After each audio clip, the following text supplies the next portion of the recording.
Johnson, and this is Focus on Liberia. Hit it! From Cape Mount to Cape Palmer, Mount Nimba to Atlantic Ocean, Obomi Hills to Bokonjre, to educate, elevate, and promote.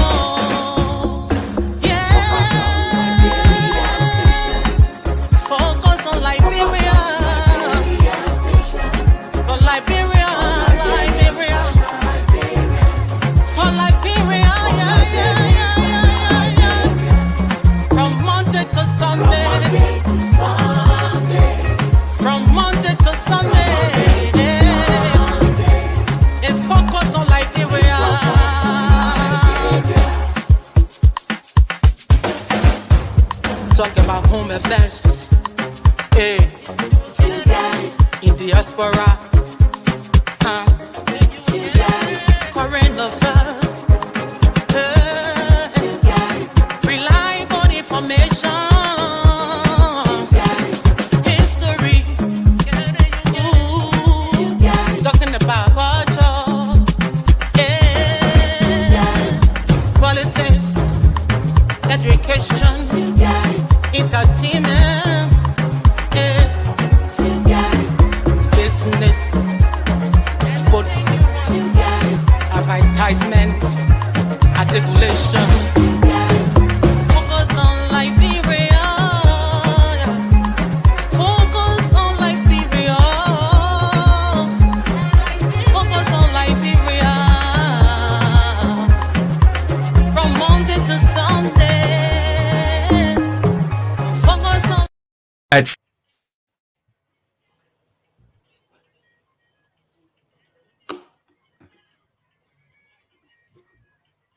At Focus on Liberia, we discuss everything Liberia, from education to politics, arts and culture, entertainment, agriculture, history, religion, family, and technology. Focus on Liberia uncovers and showcases the best of Liberia and shows the world the truth about Liberia. We educate, elevate, and promote all things Liberia. We conduct interviews, panel discussions, debates, and more. Tune in to Focus on Liberia on Facebook and YouTube and be a part of the stories that make up the news. This is Focus on Liberia, and I am... Hello, ladies and gentlemen. Welcome to another edition of On Point, the premier channel, the premier talk show on Focus on Liberia. We are here to bring you events that cover the entire week. This is just... We got background noise. Somebody please mute. Ladies and gentlemen, we are here to bring you what is happening in Liberia from the top of our lungs. We have the best analysts, the experts, the professionals to dissect what is happening in the Republic of Liberia. Bring it to you as is, with no filter. We have in our group politicians, businessmen. We have talk-show and talk-show, that is people who are neutral. Then we have people that are representing the European Union, they are here. And we have the diehard Joseph Waga supporter who is here and having a tough time supporting and defending this government. It is raining in Liberia. We'll talk about it. From Houston, where we think we always have problems, we got Honorable Joseph Towell. He will be here to tell us what's happening in Houston. And then we go over to the state of 10,000 lakes. I don't know whether they are lakes or well, but we're discussing. I got Elvis Presley, Morris over here, you know, black man. I got you from Tennessee. It's all right, but when you're from Liberia, he's Elvis Morris. The young minds that will be able to dissect the issues, tell it as it is. And obviously, my co-host and technician over here, Mr. Michael Padmore. Ladies and gentlemen, how are you all doing? Let me start in the nation's capital with Honorable Jimmy Eastman. Jimmy Eastman, the nation's capital. How you doing there, sir? Oh, thank you, Mr. Gimman. It's a pleasure being here. I understand we have some very interesting topics to discuss. Our country is at peril, and if we're not the ones to be that cry in the wilderness, then we gotta only blame ourselves. So it's a pleasure to be here. Great. Dr. Booty, welcome. I know you're looking good there in Abuja, Nigeria. Tell us about what we are, and we want to give a week in review. As far as the week has been concerned, we are not lacking in topics. In fact, we have serious problem narrowing down to 3 or 4 topics. Dr. Booty, welcome. Oh yeah, thank you very much. First of all, let me apologize for last week. I was traveling, so I couldn't be on the show, but I'm looking forward to a very productive show today. Thank you. Ladies and gentlemen, please do us a favor, share the show in your network, call your friends, send in your comments. We have the line open this time. You can call in and express yourself. Don't hide behind the comments. Call in and tell us exactly how you feel. Mr. Alio Kamara, Maryland County, how you doing, sir? Yeah, by the way, why you refer to Joseph Tao as an honorable? That's that's my main concern. I'm not talking to Joseph Tao. Honorable? I didn't call Joseph Tao. I said Alio Kamara. How you doing, Maryland, sir? Okay. Well, great to be here, representing all the Madengo people here. I don't know who made you the representative of Madengo people. You are as flawed as they can come. Ladies and gentlemen, Elvis Morris from Minnesota. How you doing, Elvis? I'm doing so well, Mr. Gayman. I'm feeling for the people in Liberia, but I'm glad when we have enough people on the show to discuss. So I'm excited tonight. Great. Ladies and gentlemen, we are going to have the time today. Ladies and gentlemen, our panelists, please look around. I'm going to ask you at the end of the show your political play of the week, or political individual of the week, or the political drama of the week. So we got time to Mr. Tao out of Houston. How you doing there, sir? I'm doing good. I'm glad to be here and look forward to joining the discussion. Great. Mr. Padmore. Thank you so much. Thank you so much. It's always great to share the Sunday with you guys. It's been a hectic week, but I knew I couldn't miss today. So I'm pulling it in, and we'll figure out the rest as we go along. Great. Let's get started. Our time has been fast spent. Let's go from number 1.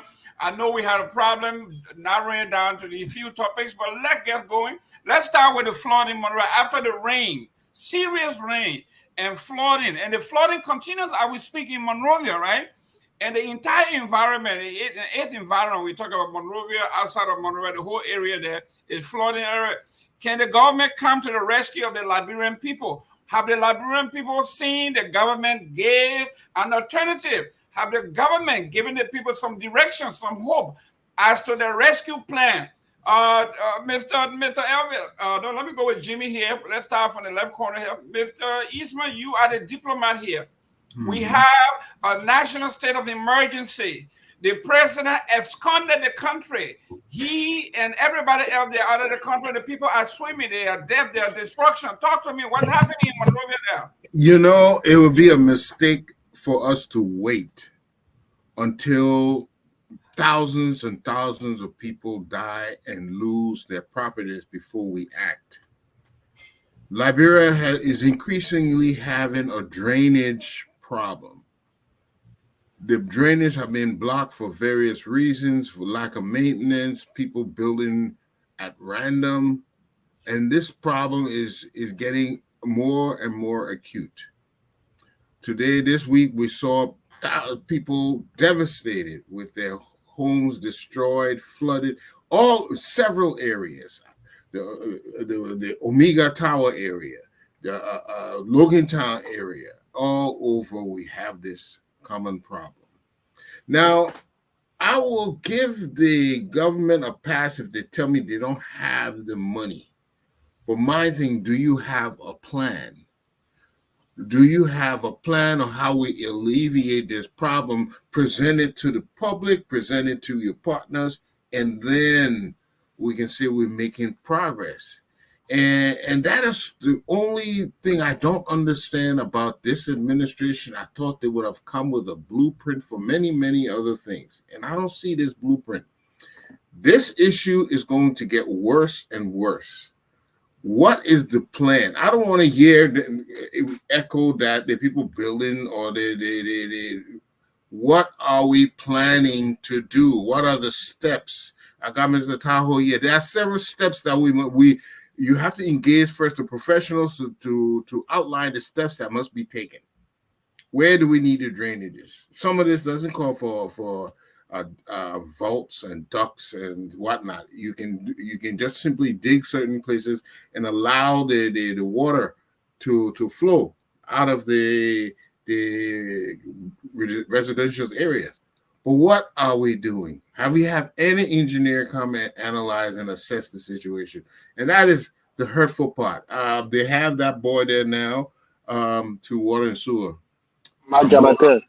No. Majabate is not water. That's Mo Ali. The for urban planning.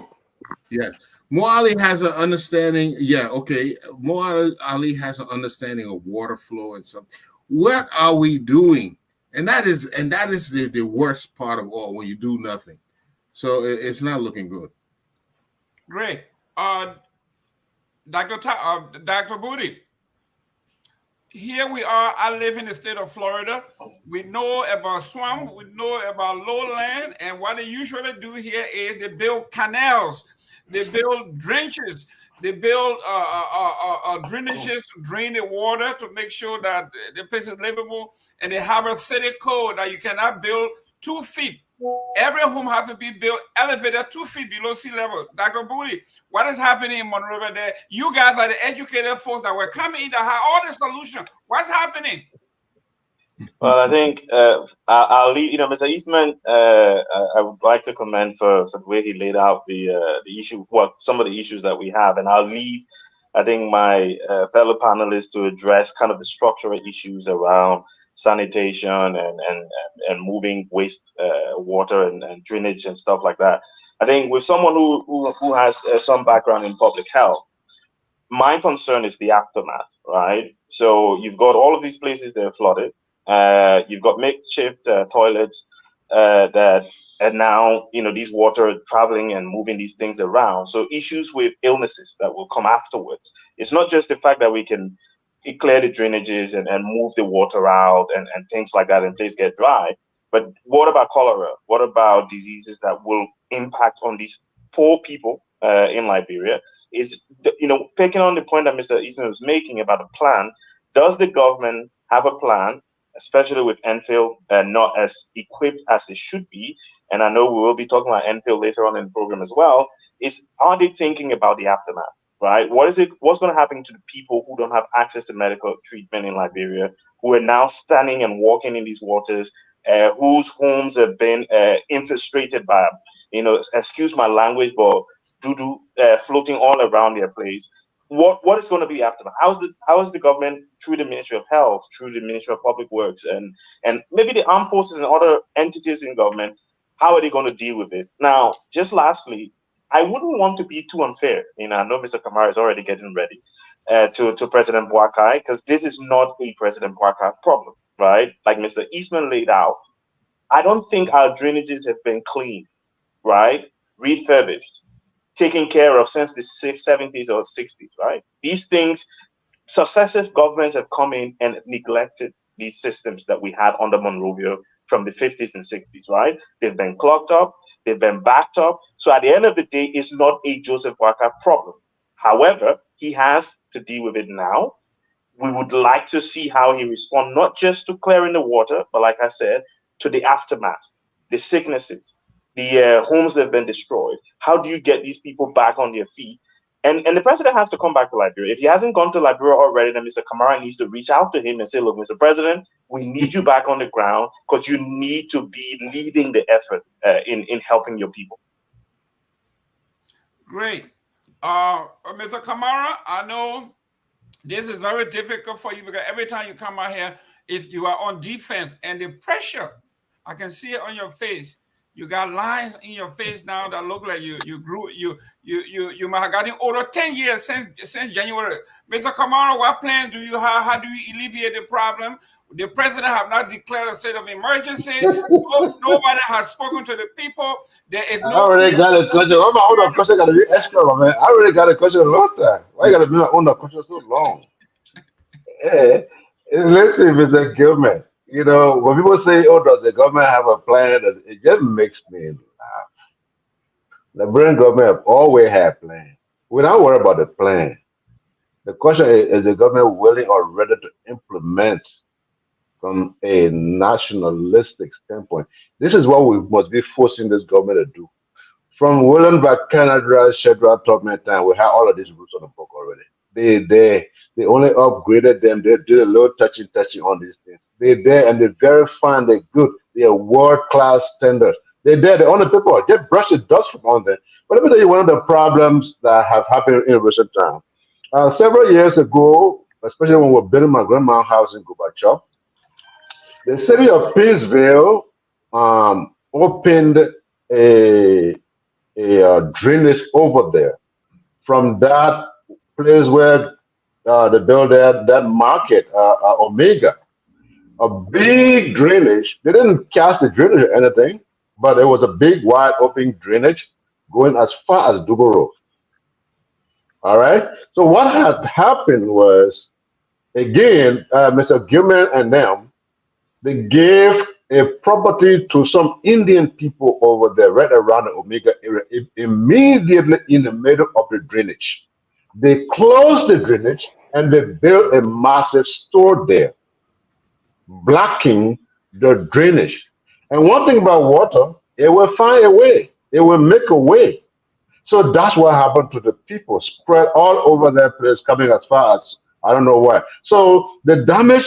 Let's begin to force our people to at least pick up the papers that are already on file, dust it, and this job is actually public works. And if anybody depending on my brother Mike Jabate to sit down and actually, put a plan on book about urban development, that person got a problem. But let me just a great job, man. A great job. Let me just say, my job spent 12 years learning political science degree, 1 bachelor degree, 12 years. But let me just tell you this. Look, Liberia, the way we are going now is the way. Ellen Johnson Sirleaf had it very smooth. There were not a lot of people out here really voting, pushing, and kicking her. George William has slipped a few times, but Joseph Brocker got it tough. I mean, everybody that got cell phone has a program on Joseph Boakai. And I think going forward, this is very important. Let us make the government work. We know that this is an age-old problem, but if everybody kick the can down the road and say, oh yeah, well, I met it, and the other person passes to the other person, that means a guy like me will turn old and die, and I will not see any change. And this is my goal in life, that the generation after me should see something better than what I saw. Unfortunately for us, gentlemen, the best of Liberia was in the past. Isn't that a disgrace? When I was growing up, I never saw one day a teacher show his hand out or her hand out for a student to pay for a pamphlet or to give you $5 or $10. Not possible. If you ever scored 60, you earned that 60 and you could defend that 60. Today, anyway, let me just leave it so. Go to the next person. Ladies and gentlemen, welcome to the show. Please do us a favor, share this show, send in your comments. We are looking at your comment. Mr. Padmo, I just sent you 2 pictures. Hopefully you can have time to put it up in our chat room. It is what we call the drainage system, the drainage network. See how it looks like. Hopefully Mr. Mike Jabate is watching this. He can look at this and take it to the phone so they can look at it. Mr. Morris, there's a reason why they call Minnesota a state of 10,000 lakes. Those lakes were dug. Many were created by the state, and they are done for safety reasons. But the same thing we are talking about, it helps with rain, with water, the water flow, water retention, all of these things. This is part of city planning, urban planning. Mr. Morris, talk to me. Who told you the lakes are dark? Who told you all that information? They are all not man-made lakes, man. Come on, let's go. Talk about it. You want to God gave you all of those things. I want to be spreading more information. But let me say this. When you have a problem like this, you have to analyze and see if you have the capacity to solve it. And I will follow the same thought of Mr. Kamara. I don't think we have the capacity currently, the expertise, people who have studied this, in that field and have the capacity to solve it. And that's why other countries like Dubai, people who have, gotten richer over a period of time, they bring in, expats to come and solve some of these problems.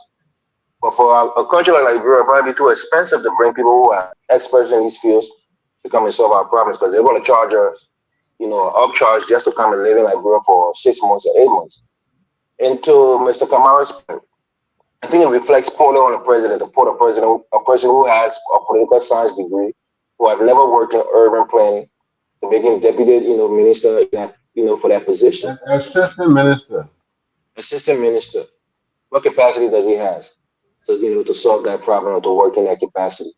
So the question here is, who in the diaspora, people who are Liberians, whether it's in the United States or in Europe or in Asia, who have the expertise, maybe they can reach out to the government and maybe formulate a plan and help the government to solve this issue. Another thing is, it's about regulation. People hate to hear regulation because they want free market, they want free, free this and free that. Nobody should interfere or regulate. But building codes are very important. We know this in this country. A lot of people, I'm sure Mr. Kamaru built houses in Liberia, maybe Mr. Pamo, kudos to you guys, but I'm sure you didn't ask the people, what's the building code? Are we allowed to build here? On the D, when you buy the D, everything that the alley, everything there. Mr. Kamara, please. Yeah, so people get a little piece of land and rush to build on it just to put down a structure. They don't think about the, the alleyways and if they're in path of a potential flood. But this is our problem. We don't think ahead of time. When we build, and our government just allow people to build anywhere. Once you pay a little fee to start building, you build. So for me, I think this is over my head personally, and I think the government needs to put a team together to reassess and see how they can clean the drainage, because it's a complicated process. It's not something like this anybody can just go and do. It takes technology, it takes expertise. So you need people who are studying that field to come and help you do that work. It takes a lot of money also, and the machinery that's needed is not cheap. And we know we're already short on money with all the exorbitant salaries that our representatives and senators are getting paid. Where are we going to find the money from to clean up the drainage? That's the question. So again, I will give the president a slack on this, because this is not his problem. He inherited it from successes, from previous governments, and now it's on his lap. Maybe in the next year, if he's serious about it, he can formulate a plan and put some money aside to try to solve it, or at least to alleviate some of the choke areas in the city. Well, on my last point, I think we need to branch out a little bit. I know Marshall is kind of coming into play, but the government needs to have a concrete plan to set aside a plot of land for a new living quarters, a new community where people can kind of branch out of the city and go out maybe into places like Margibi. There's a lot of land, arable land, that people can start planning new communities. And the government need to have a hand in it. It can't just be private citizens. You need to have a hand and make a concerted effort to get new community planted outside of Monrovia. And maybe that will alleviate the population congestion in the city. I'll leave it there for now. Great. Mr. Padmo, could you put up one or two of those pictures, please? You are muted. You are muted, Mr. Padmore. Let Mr. Tawo go, and I'll try and do that for you. Okay, Mr. Tawo, we are talking about city planning.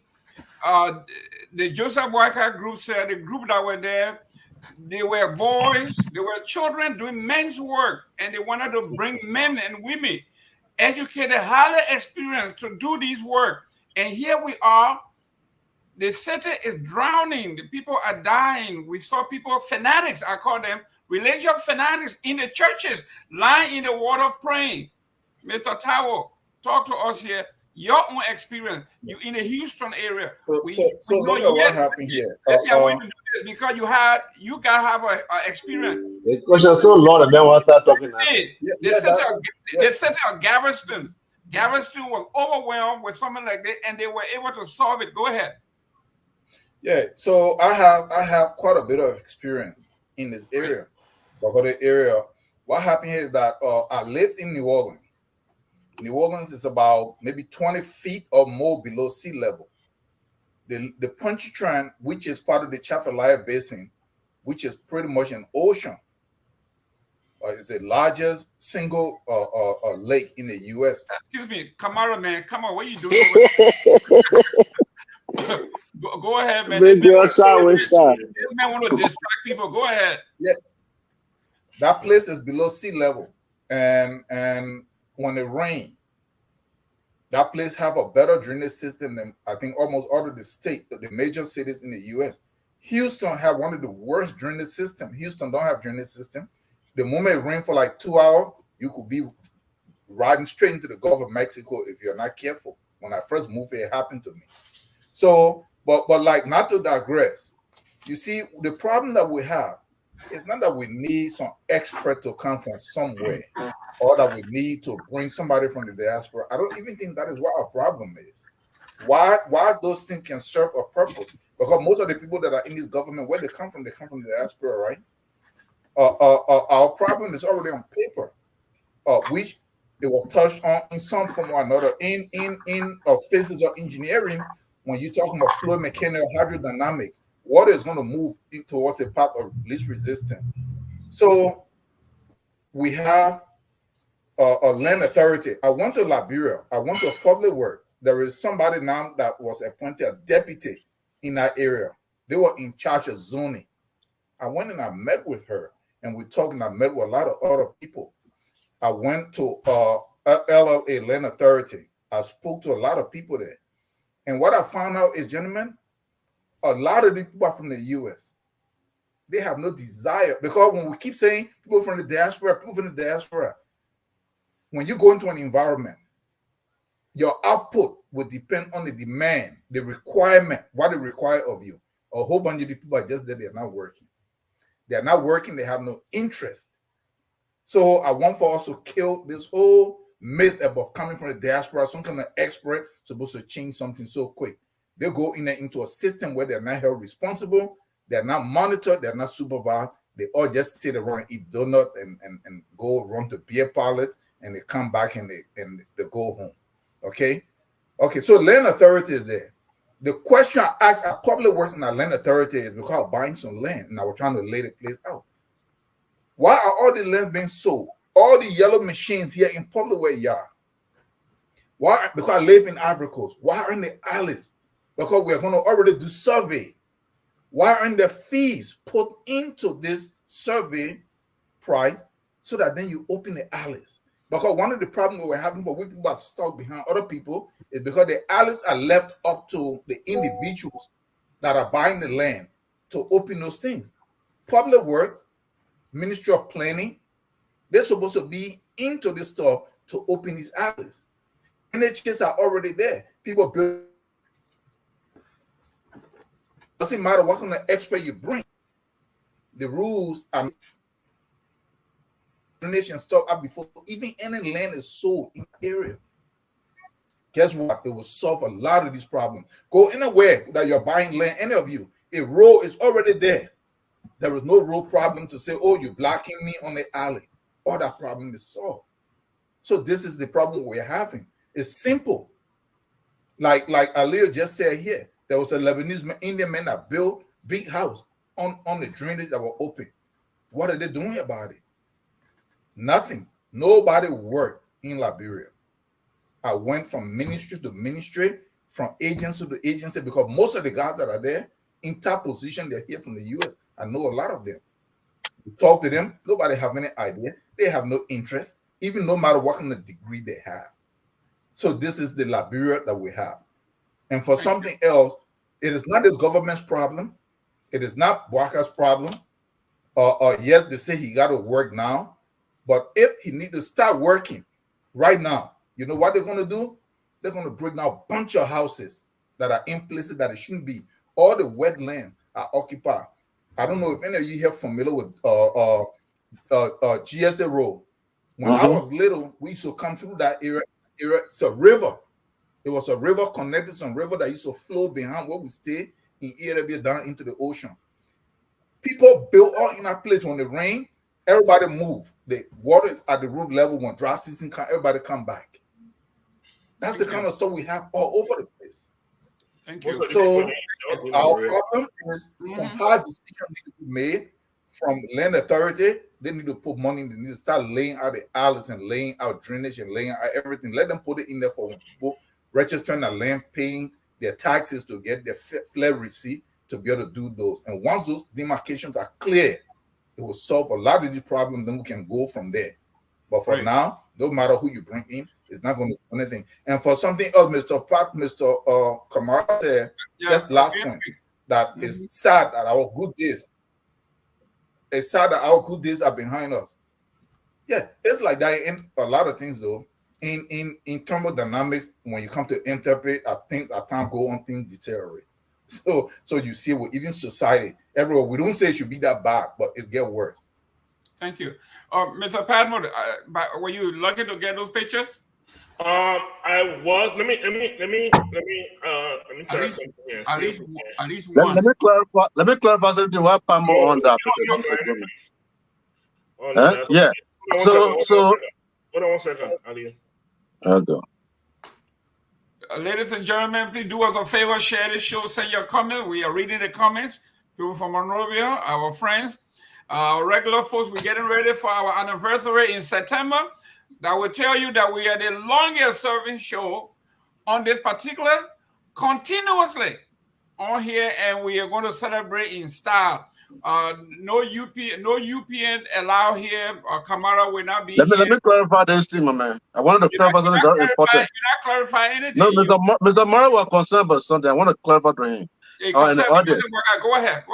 The thing is not, again, the thing is not the policy or whether the people know what to do or not. The thing is, our people refuse this thing, that holistic thing. All also, there's people, the government, everybody, we our own problem. When you buy a land, when they survey that land on your land deed, you will see everything that was just talked about. You will see the alley, you will see the car road, you will see how many feet you're supposed to build from the car road, all on your deed. Yet the book can build in the alley. In my community, when I was building the Ralphie Highway, somebody was building their own house. They went in the alley. Instead of going to bad day, they went in the alley and dug a massive hole in the alley to fill their foundation. So anybody else who are building behind that can pass. You got to make your own road to pass behind it. So and the government doesn't have the means to reach to all of these places. Mr. Kamara, thank you. America, we want to show you something. Can you show the second picture, please? There you go. Ladies and gentlemen, what you are looking at is a typical canal that was dug in Florida to use as a drainage. Not only as a drainage, but during emergency. They can use boat, the military can use the boat, they can use other vehicle to get through from the land to the ocean. Everything here drained into the ocean or the nearest lake. I'm putting this up here to say that all the experts that comes to the Liberia, we come from these United States, we see how it works. Some of these people work in these departments, they don't know what to do, and they go home with these big titles and degrees and have no clue. Let me show the other picture, the previous one. Let's see the previous one. Great. This is not a major one. This is just regular neighborhood water facilitation here. They're using this to clean. You don't need 285 yellow machines to do this, Mr. Kamara. We don't have to wait for. You wasting our time, Mr. Gilman. No, I'm telling you because you got 285 machines. That we can't see, but you say it's coming every day. Machine coming. These are some of the machines that were. Mr. Padmore, talk to us about the importance of city planning. You don't have to plan it from zero. These are things that can be done even as we speak. Go ahead, Mr. Padmore. All right. So the first thing I want to refute is I keep hearing people saying this is not Joseph Boyka's problem. This is Joseph Boyka's problem. Thank you. This is Joseph Boyka's problem. Joseph Boyka inherited our problem. Okay? He was not sitting there in rehab and we went there and begged him to come carry our load. He the one got up from there, came and begged us. It's my poor, please. I got 47 years of experience. You put your load on my back. I will carry you. This is the load. Okay? So it is indeed Joseph Boyka's problem. Here's the thing. Okay? One, Monrovia, for the most part, is built on a hill. When it rains, the water will flow down. So when you build places in the Doe community, and you build in a mangrove swamp that goes basically from Jamaica Road all the way to TB Annex. For those of you who ever went Monrovia before the war, you know what I'm talking about. That's all mangrove swamp. That's why places never flooded before. That's where the water went. Now people are building there. What do you do? If you put the right minds together, in one weekend, they can come up with solutions. But nobody wants to do that. Everybody wants to play politics. Whether it was United Party before with the 12 years, whether it was CDC for the 6th year, whether United Party that come back, everybody just want to play politics. If I want to purchase land today in Liberia, the only people I have to deal with is the person I'm buying the land from and the court to probate the deed. That's it. Nobody else. I don't deal with LRA. Whether there are back taxes on the land, nobody cares. Why am I allowed to sell land if I owe taxes to the government? And then I sell it and I put the money in my pocket. I won't leave with you now. No. Before you sell any land, you should have clearance, tax clearance. To be able to sell your land, you should be up on your taxes to be able to sell your land. Before you sell land, you should have clearance from EPA to say, yes, this land is appropriate to be sold. You should have clearance from to say, yes, you are the rightful owner of this land. You have done everything that needs to be done. It is a simple system. Just put a system in place so that when you do those things, nobody will buy land in a wet area. Nobody will buy land in an alley because LRA will not give you tax clearance for land you do not own in the alley. Land commissioner will not give you tax clearance for land that you sell, alley land that you're selling. Those things are simple things. If you don't have your clearance, you can't sell the land. Simple as that. Real quick, Mr. Padmore. Now that we have the plan, we know what the issues are. People are in the drainage way. I mean, they're on drainages. They are in the alleyway. I want to clarify something. Excuse me. Does this government have the wherewithal to actually break down homes and structure in alleyway, whether they are Unity Partisan or CDC Partisan? Does this government have the will to do this? They would never do it. They would never do it. They would never do it because the politicians will tell the president, you break that place down, United Party will lose the next election. Senators and representatives will say, you're not coming into my community to break homes down. Because if you do it, I will lose the next election. So because of that, representatives will step in and block the government. Politicians, political advisors will step in and tell Mr. President, you can't do that. You can't do that. It's better you keep the people down in poverty. Let's find smaller money to get it in. So every year, when the homes flood, we're getting late. And then they will sing your name. Hey, Joseph Boga came to our rescue. Joseph Boga came to our rescue. He gave a few beg arrests and stuff like that. And so therefore, we'll vote for him again. They will not truly rescue you. They won't transfer your deed and say, okay, you know what? You are the rightful owner of this land and whatever. We are going to identify another land and we will provide certain funds for you to rebuild. They're not going to do it. They're not going to do it because it's not politically expedient. So they don't have the will to do it. So we are going to be into this for a while. Look at Marshall today.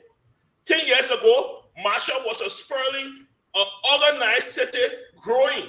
Today, no, all the alleys are being sold. The government is sitting. So apparently, 2-3 years from now, things will happen in Marshall. Marshall too will start flooding. The water has to go somewhere. And this is what's going to happen. Great. We're just talking about Mr. Pamo. Ladies and gentlemen, thank you very much for watching. Share this show. Mr. Gilman, 30 seconds. Ladies and gentlemen, we are watching your comment. We are listening to you. You can call in. The telephone number is available. We are wasting a lot of time. Not wasting a lot of time. We have talked about it. Let's go to number 2 here, Mr. Eastman. Mr. Gilman, before you go, 30 seconds. 30 seconds. Mr. Pamo, throw 2 minutes out there. Let me just clarify something for the audience. All right? Yes. The government has made it clear on paper, on everything. Before you buy a land, you must get a registered surveyor from the Ministry of Lands and Mines. The Ministry of Lands and Mines is clothed with the knowledge to tell you this is an alley, this is a swamp, you cannot build here. If you don't follow that, they also told you before you build a house in certain location, you must consult the Ministry of Public Works before you do that. The government does not have the reach to go to every community all the way in Bogonjile if you're buying a land there. They tell you to not do that. Just be aware. You can break the rules. You can go anywhere you want to go. But when serious development comes and when real government comes to play, forget it.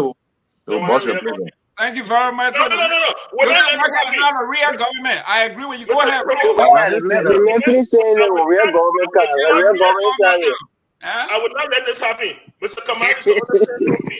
You don't when you are a real government, you don't advise people, and then you see them doing wrong, and you sit down silently and fold your hands. What did I say? I said put together a system. Basically, the system already there. Let me explain to you. Public work can give me surveyor. Public work cannot stop me from purchasing a land and probating that deed. Even if it is in the alley, even if it's in the wetland, they cannot do it. What I'm telling you today is that before you can purchase land, legally purchase land and transfer property from one person to another, there has to be a series of clearances. LRA needs to have it. It needs to be cleared by LRA. It needs to be cleared by Land Commission. It needs to be cleared by EPA. It needs to be cleared by Public Works. That's how you do those things. That's not bureaucracy. Mr. Padman, the question real quick. Mr. Padman, answer the real quick. 30 seconds. What happens if I get all of the clearance and still go build in the wrong? What happens? The people are supposed to come and do inspection while the building is going on to make sure you're on code. The government need you have violated the code. The government need to come and break it down. Yeah, then they halt the building process. It happens in this country a lot. They need to have people going there and looking at houses that's under construction and making sure it's in the code. You don't want to compare to America. Capacity. Don't go there, but compare it to America because you're getting America's salary. Mr. Eastman. Let's go to number 2 here. The former ruling party, CDC, accuses LBS, I think Director General Eugene Fagum, of denying them access to a political event, their jingle. He said the jingle had the word militant in it. And if you use the word militant, it is not supposed to be allowed to be played in the public space. Mr. Eastman, this was a clear violation. I don't know how to even call this for the man who was the leader of the CDC militant brigade. Go ahead, Mr. Eastman. Yes, there's a lot of irony in that. We have seen Mr. Fangon with this full military regalia and appearing, even down to the beret, appearing as if in a war stance, ready to go to war. And now when the coin is flipped, when he is no longer part of the CDC regime, he denying them getting on the. I believe that if the CDC should look and have someone legal look into it, and if they find that this man violated their rights and the rules that govern publication and voice announcements on the radio, they need to sue the government, because we cannot have somebody arbitrarily, denying us the ability to broadcast or advertise. I think this whole thing shows something very strange, that all of a sudden now CDC is this militant group, but when he was there, it wasn't a militant group. There he is there. So that's a lot of hypocrisy.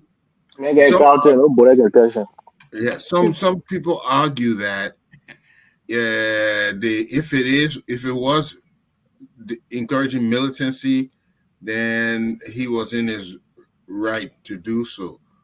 But I'm not sure. I just think he tried to, put a thumb in their faces and give the CDC hell. But I think if CDC is going to come back at him for doing something like that. I think he would pay the price. Great. Mr. Tao, here we Yes, are. Mr. Fagon is saying he has the exclusive and the authority to tell people what needs to be played because it is his right and it is in his job description to sanitize what is in the public space. Mr. Tao. Yeah, Mr. Eastman touched on some of it, but look, when it comes to Fagon and all of these things, I consider John Palm or Winston John Rice. These are the same guys that CDC were parading around. I remember the same Fagon for CDC was threatening to beat up journalists. He was very aggressive, very combative, and very rude. And this guy was seen as a hero until there was a fallout. So where does Eugene Falcon come from? From the US here. So this should kill the myth. I want to talk to the Liberian people. Please do not listen to these guys, all of us sitting here in the US, claim that we are so smart, we are so qualified that the problem that Liberia have can be solved from here. Because the group coming from here, a lot of them carry on gangsterism, they break laws, they have no sense of direction. All they want to do is to come over them corrupt. I have been in Liberia, and I've met many of them. When they come over there, they act like they're better. They are so superior to the people. And this is what we are seeing. So let this myth about diaspora, when they bring expert, let it die, let it go away. Let us only say bring people that are willing, who are capable, and who are able to lend something to the country. But Fagon is only paying debt, as we say in Liberia, because of the vindictiveness that he had, that they fell out, and then he was kicked out of this stuff. Whatever the case is, whether he has the right to do that, that's one thing. But from what I'm seeing is that when they let him go, he was really bitter because I saw some of his stuff. He was on spoon every day. Out of a certain, he was somebody with common sense that could see everything. So he came back and he looking for all kinds of dumb ways to revenge. But these guys are thugs. I saw that Fagon on our CDC. He was thug. Then Jefferson coach, acting like playboys running all over the place, and that is why he's practicing. And if Boyka government understand this and they don't want to be associated with that, they need to either stop him now, or maybe they advise him, or they get rid of him. Thank you. Dr. Booty, here we have a man who is now serving as the filter, the gatekeeper. He said nobody is going to attack this administration, so you have to watch your words. If you say things that are contrary to that, this is what he's going to say. And as usual, Joseph Boyka, the administration, nobody in the government saying, no, we can say this. We understood during the George Weah time, it was Darius Dillon that was going everywhere telling the people, if the president messes with others, he shoot. He won't know where gunshot come from. We will shoot at the president. We'll go to his house and shoot. All of these things are not militant as far as he is concerned. Talk to me. Well, I find myself agreeing with Mr. Eastman on some points again. I think when he mentioned the fact that we need, and I say we need, he didn't say we need, but we need the CDC to consult some legal minds.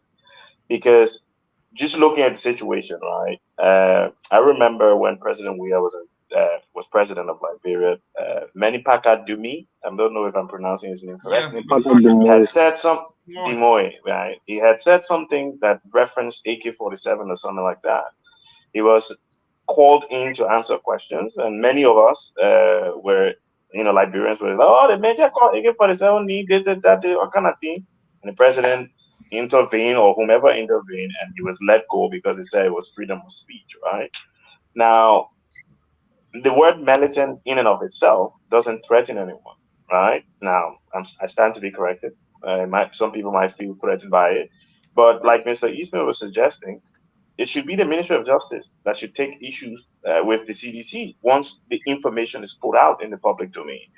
Mr. Vagon and the LBS are not the law enforcement or law interpreting arms of the Liberian government, And what he is doing is not within his remit as Director General.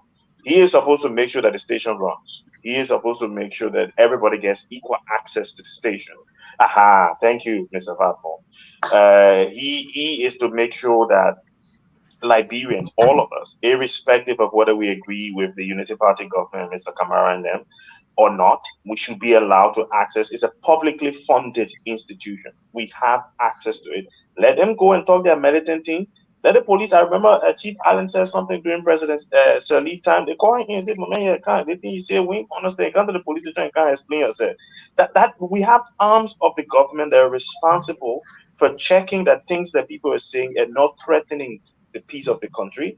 And if they need to be prosecuted, like Mr. Eastman rightly pointed, there are legal mediums through which that should happen. So I think the CDC should challenge this legally. And it will be good for our democracy that they challenge it, and let's see what the court says about it. But I think Mr. Fagon's out of order. That's just my opinion. Great. Mr. Morris. I agree with Fagon, and I disagree with him. And what I disagree with is that LBA should not even be a political. It shouldn't allow any political spin to it.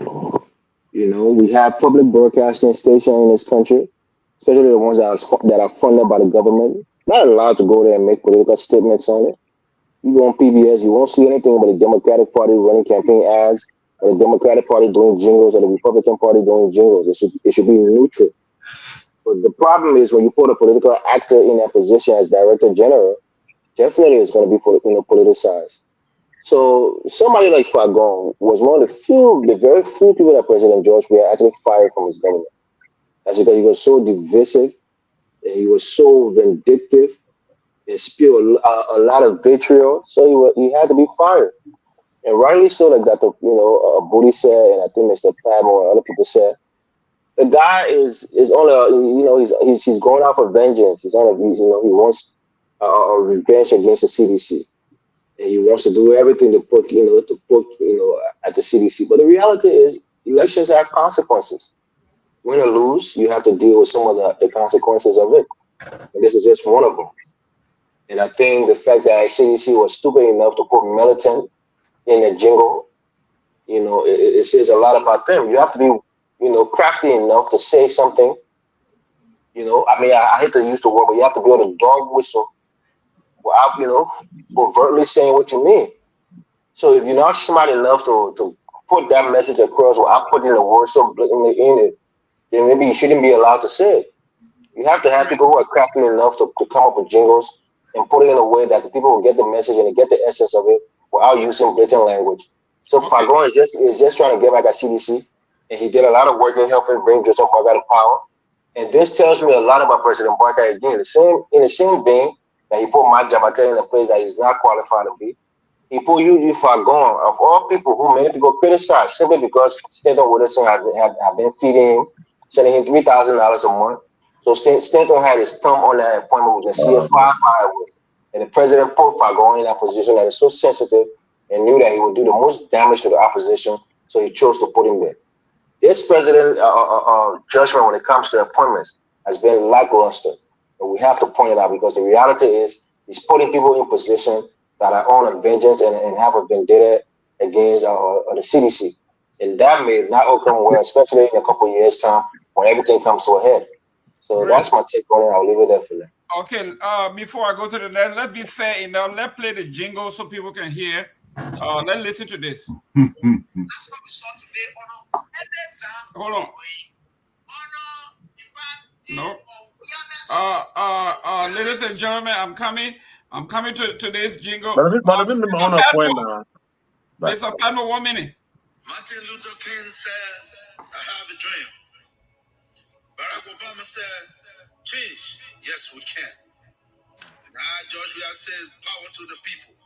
Yes, we must. Fellow citizens, the Congress for Democratic Change (CDC) commemorates Militant Month under the theme "Transforming Setbacks into Great Comeback." A month set aside to celebrate the remarkable commitment and heroism of partisans who continue to intellectually defend the CDC and its image. Those who continue to propagate the ideas and philosophy of the CDC at various fora, towns, villages, and every facet of our society. This month recognizes and appreciates those fire-burned soldiers who continue to selflessly dedicate their all to the growth and development of the party. I, Jefferson Kamakuchi, your humble servant, a cadre and militant, and a colonel, each fire-burning for soldier, militant of our party, to converge on the historical commemoration of our militant day celebration.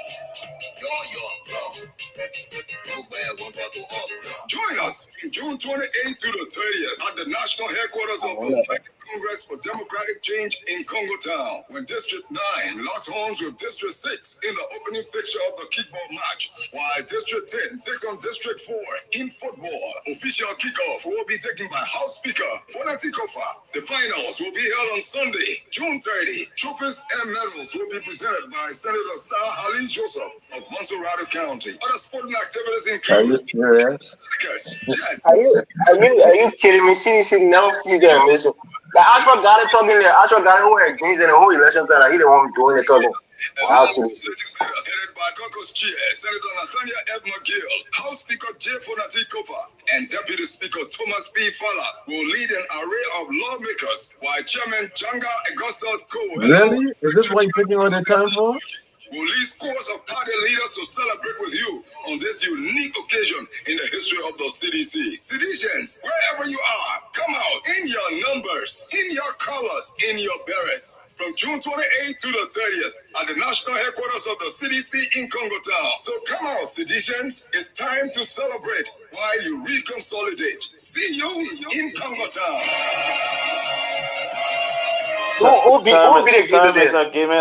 Let me get 10 seconds. I apologize for interrupting, but can you give me 10 seconds, please? I beg. I think we, as a country, we need to apply common sense sometimes, right? Because if you listen to the jingle, once the word militant was mentioned, they talk about intellectually combating, right? So they're not talking about physical, whatever. There's no mention of any violence. They're talking about you can be a. So basically, what would we say about the Salvation Army now? So Salvation Army, when I put nothing on the radio, to better get Army. What kind of thing? Like seriously, man, let's apply some common sense. Thank you, Mr. Morris. You were in flight. Yeah, like I'm saying. 1 second, Mr. Kamara. You know, I have a 2-30 second. I have nothing. Let me just say this. Ashford Ghali, he's my big brother. I've been on his platform many times. He was vehemently against the CDC.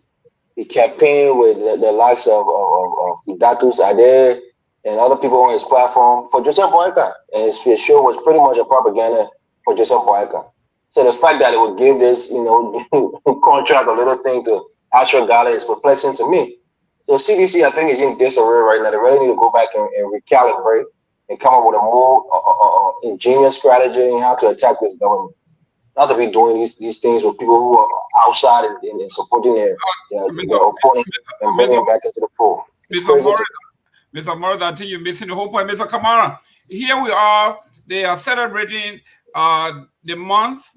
Militancy in the form of intellectual, bringing people together, celebrating, recalibrating, using what they have done wrong to set the path for the future. And you say? We need to get a neutral host on this show. But anyways, speak to, I just played because most people they didn't know what we're talking about. You play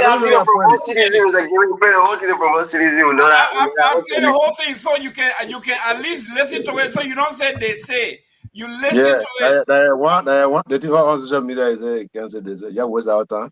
By the way, I just got a text message that Dr. Buri got a girlfriend on Facebook. That a girl he wants to see in Abuja. Yeah. So anyway. Don't be doing that, Mr. Kamara. Don't be doing that on the show. But man, that's my ball. Right there. Why you putting a ball like that for? That's not a point. That's a distraction here. Go ahead, talk to us, but you got 30 seconds. Put up a whole hour here, but anyway, I will tell you. Yeah, get it, Mr. Gimme, get 10 seconds, big 10 seconds. You're talking too much. Hey, Mr. Gilman, that whole thing you just played there, fiasco. Let me just say this. Tell me Look, what in that warrant him being denied to play that. well, All the other stations are playing it. Well, first of all, you have to understand, Fagon made a commitment, and I heard him clearly. Fagon said no political party, none whatsoever, will use ELBC as a place to run campaign under his administration. That's one of the things he said. Did you know that Fagon denied the United Party youth win when they had a little saga at the party headquarters? Sir, we are so not what here I'm to discuss talking, but listen now. You have do you have the evidence? Do you have the evidence so that so we can play it? You're not letting me. You're not being neutral. Let me make a point. Do you have the evidence? No, you don't just make claims. Do you have the? I just but let me talk now, Mr. CDC. Let me talk, okay? Yes, Mr. Unity Party, go ahead, talk. If I got a long go ahead, I just wasted our time. You want to. Let me tell you, that's his policy he took over there. Every leader has a different style. Fagon vowed that the FBS should not be used by the Unity Party nor any other political party. And so far he has stood his ground. The problem is optics.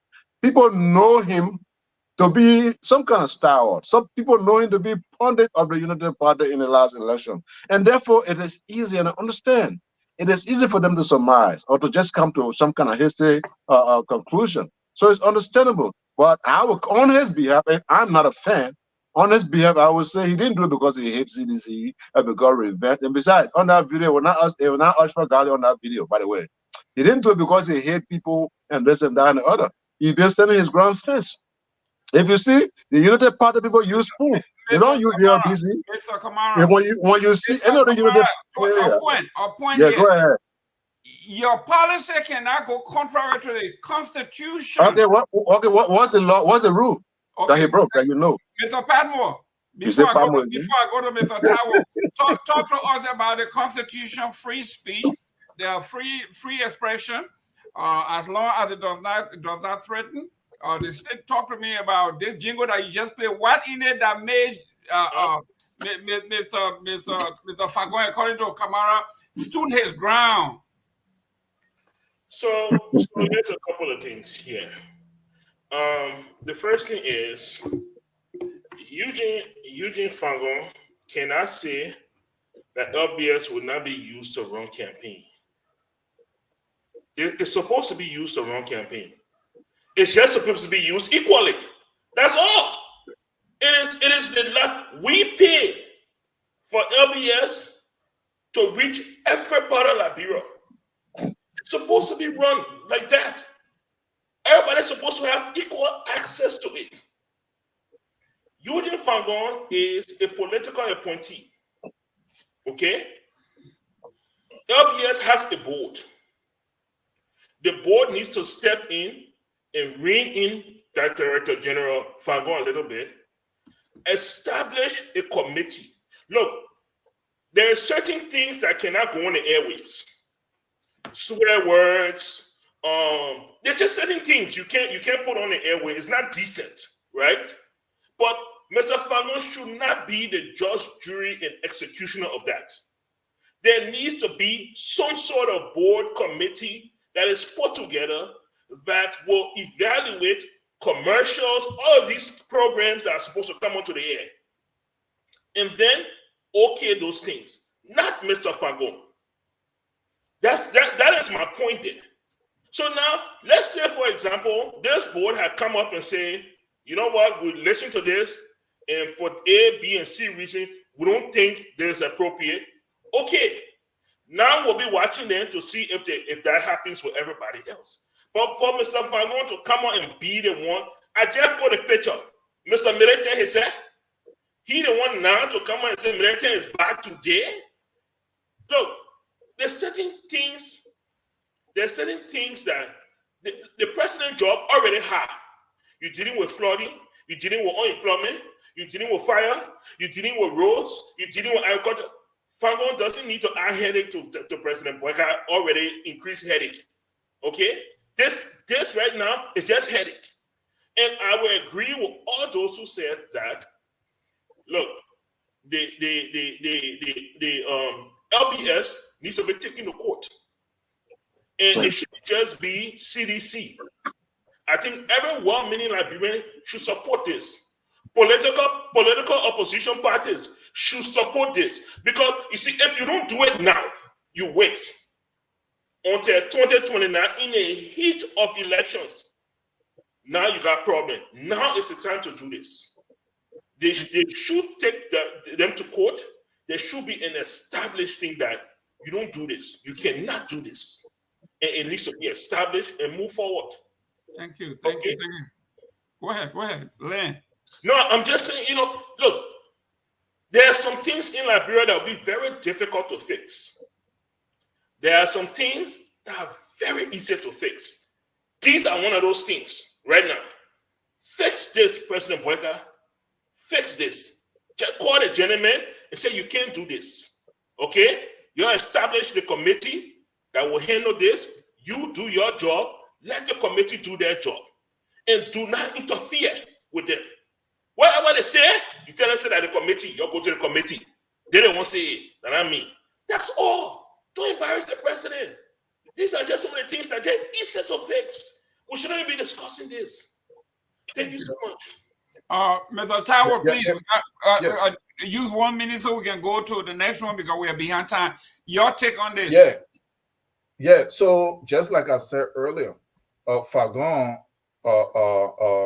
is very childish. He's a thug because I saw him and his actions and stuff during the CDC time, and apparently maybe his thuggishness was too much. That's why the CDC even got rid of him. But he for Mr. Kamara to be here, that the guy who the CDC, I mean the LBS or ELBC, however we call it,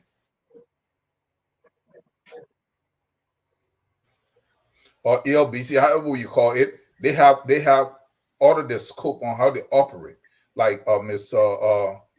Padmo just said, the committee to be able to look at commercials and other stuff and what going on is already built into the status of the LBS and it's already there. So unless Fagon is projecting himself into that area to be heard louder, he's trying to make himself to be more important than he is within the LBS system. So I think he should be either removed if he can't stop, because this kind of stuff is going to create confusion. It's going to, just like you said, the president don't need this kind of stuff. These are guys that were hired. They need to be able to work. They need to be able to allow the areas to work so that they make the president life much easier so he can focus on more important things. Thank you. Ladies and gentlemen, please give me the permission to go to number 4 because number 3 can I clarify something? Excuse me. Number 4 is number 3 is very important, so we want to save that our best for last. Let's do real quick. Let's spend only 2 minutes on this. Liberia leading scientist Chris Young expresses concern about his life since there was a rumor that Joseph Boyka was about to appoint him. People have begun to shoot at him. In fact, one so closely that he was able to present the bullet. The United Party thing are saying the man was not a member of the CDA. He was not a member of the United Party. Man will kill him. Go ahead, Mr. Tower. Oh my God. Yeah, I don't know much about that. I know I read it and I saw some little posts and stuff. But if that is the case, just like any other Liberian citizen, I think they should be looking to. Because from what I read and from what I kind of the clips that I saw, that he called the police up to the time that maybe a day or so ago, nobody showed up to take in a statement to look at any of the evidence, and they just left it alone. But well, again, that's how Liberia is operating. It seemed like once there was no money to be made in it directly, nobody really cared. If to say right now, hey, look, there is a budget set to go ahead and investigate, the Coma will be there right now, and everybody, they'll be fighting each other to see who's going to lead that investigation. So, I mean, but it shouldn't just because of him. I think because of everybody, anybody Liberian citizen that it happened to, I think we should give it equal importance. And so if this happened, the police should look at it to see whether it is true, whether there is something that is actually there, because also people make claims. I don't know the doctor, so I'm not saying he's making claims, but that is why investigations are good and for them to be brought to an actual conclusion to where the outcome is published. Great, thank you. Dr. Booty, the doctor got the bullet. He has everything. He called the police. After a while, the police told him he should go to the police station so they can question him. This is unbelievable, Dr. Booty. Well, I think I need to make two quick clarifications before I move on, and I wouldn't be long. I think first of all, Mr. Padmore already touched on it, but in the UK, for example, the BBC is state funded, and political parties are allowed equal time to express. Right now, we're in the middle of a campaign, and every party is allowed to have equal time on there. So what Mr. Falcon is doing, and Mr. Kamara, the person that tells you I get doing a player, the person lie to you. I hear do my little hustle. I beg you, don't spoil my name. It's a duty, if that's something you want to say my way, send it. Don't fall for it. It's a distraction. No, I just wanted to address it because some people might be out there thinking about me then and they want to spoil my operation. But anyway, don't laugh, Mr. Paco. Look, I think this is a serious issue. And like Mr. Tao touched on, the government of Liberia needs to take it seriously. There has to be an investigation. The outcome needs to be public. They need to let us know whether the doctor lying, because if he's lying, then he should be prosecuted for making up these false claims. All right. If he's not, oh yes, my brother, you can't go start lying on your friend and say, oh, they're shooting you when you can cause panic. Because some people will start going to work now, they be talking for no reason because they scared somebody will shoot at them. So you can't just go around be putting things out that are not truthful. But if it is true that someone shot at him, then the government needs to make sure that these people are caught. Like Mr. Tawo said, because we need Liberians to be able to walk around their country safely. They need to know that the police is taking care of the matter. So to the police, if it is true that the police say him hold the case complete, then that is unacceptable. Because they're supposed to be investigating the crime scene, they're supposed to be collecting evidence, they're supposed to be sending it over to the prosecutor so that they can then see whether there is a case, whether they can get suspects and take it from there. But it is a worrying situation that someone will be shot at in Liberia. That's unacceptable. Thank you. Mr. Morris, here we are. Some of us know who doing it. It has to be the Unity Partisan because they have the record for doing so. They have gone into offices. They have physically pulled people out of offices. They have gone to call themselves permanent people in the society. They came to take over. They have done these things. This man is he's not a partisan. He is a professional man, and it was just a rumor that President Boyka was about to appoint him. And we started hearing threat. Now the threat have been elevated to actually shooting at the man. Look, Mr. Gamer, let me say this. I blame Dr. Chris Dubeyan for this whole thing. I think a person of his status and caliber transcends politics. A person who is an epidemiologist or somebody who is an expert on infectious disease is almost one of a kind in Liberia. So for himself to get involved in politics, knowing that he could serve in successive government and help to build up our healthcare system, especially when it comes to infectious diseases, it was a poor decision on his part because he should understand Liberia. A man of his intellect should understand how Liberian people think. No matter how valuable you are, no matter how specific a skill you have, once you get involved in politics, it becomes you versus them. And he did that during the George Weah election. 2017, he did that during these past elections, and I think it's wrong. You would say, "Oh, that a man constitutional right," but when you understand the magnitude of your gift and the skills that you have, you need to hold your voting preference close to your heart. When it's time to vote, you go in that booth, you mark, you put it inside, you walk away. You know who you voted for. Well, he's so important, and I think the fact that Joseph Boyka didn't appoint him in the first place was a missed opportunity. He is somebody that is very much needed in our country. The skill set that he brings into that country is very, very, very, very much needed. But on the flip side, the woman who has resigned from that position that he is rumored to be taking was also harassed and threatened. So maybe it might be a retaliation because maybe all people think that it came from his camp or something to that light. But I think he should be protected at all costs. He is a valuable Liberian, and his expertise will more likely come into play in the next couple of years because we have a lot of congestion. We may have another outbreak like Ebola, God forbid, but it's a very it's a possibility. So I think somebody like him should stay out of politics, be as neutral on the front as possible. When it's time for the election, vote your choice, but stay out of politics because you're too valuable to us for people to malign you simply because you have a different political view than them. That'll be my take on it. Mr. Kamara. Yeah. We have Yimali from Foya. Oh, He was killing people. We saw all the folks, and he said, "I'm a militant. I'd kill people, and you know it. I can do it again." Here we are. We are only making references to what we have evidence in Mr. Kamara. Who is shooting at this doctor? Does that have anything to do with that? But anyway, let's say,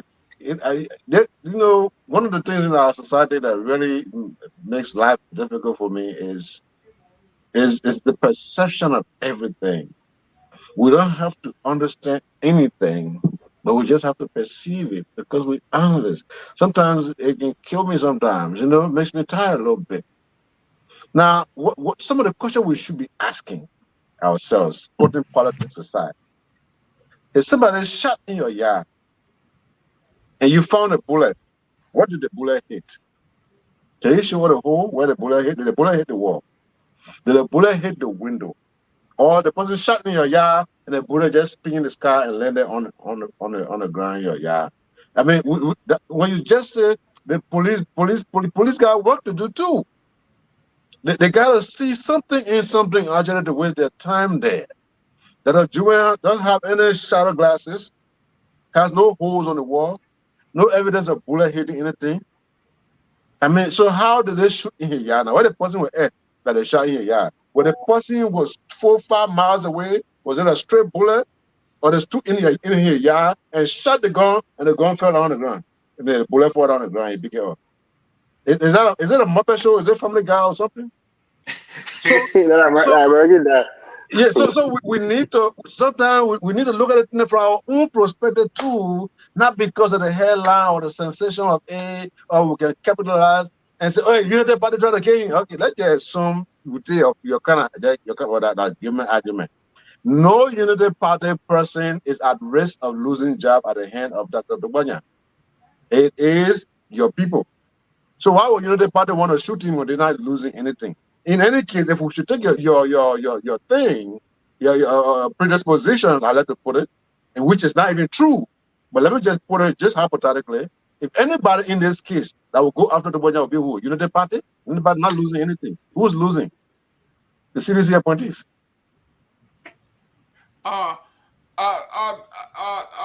Mr. Ishmael.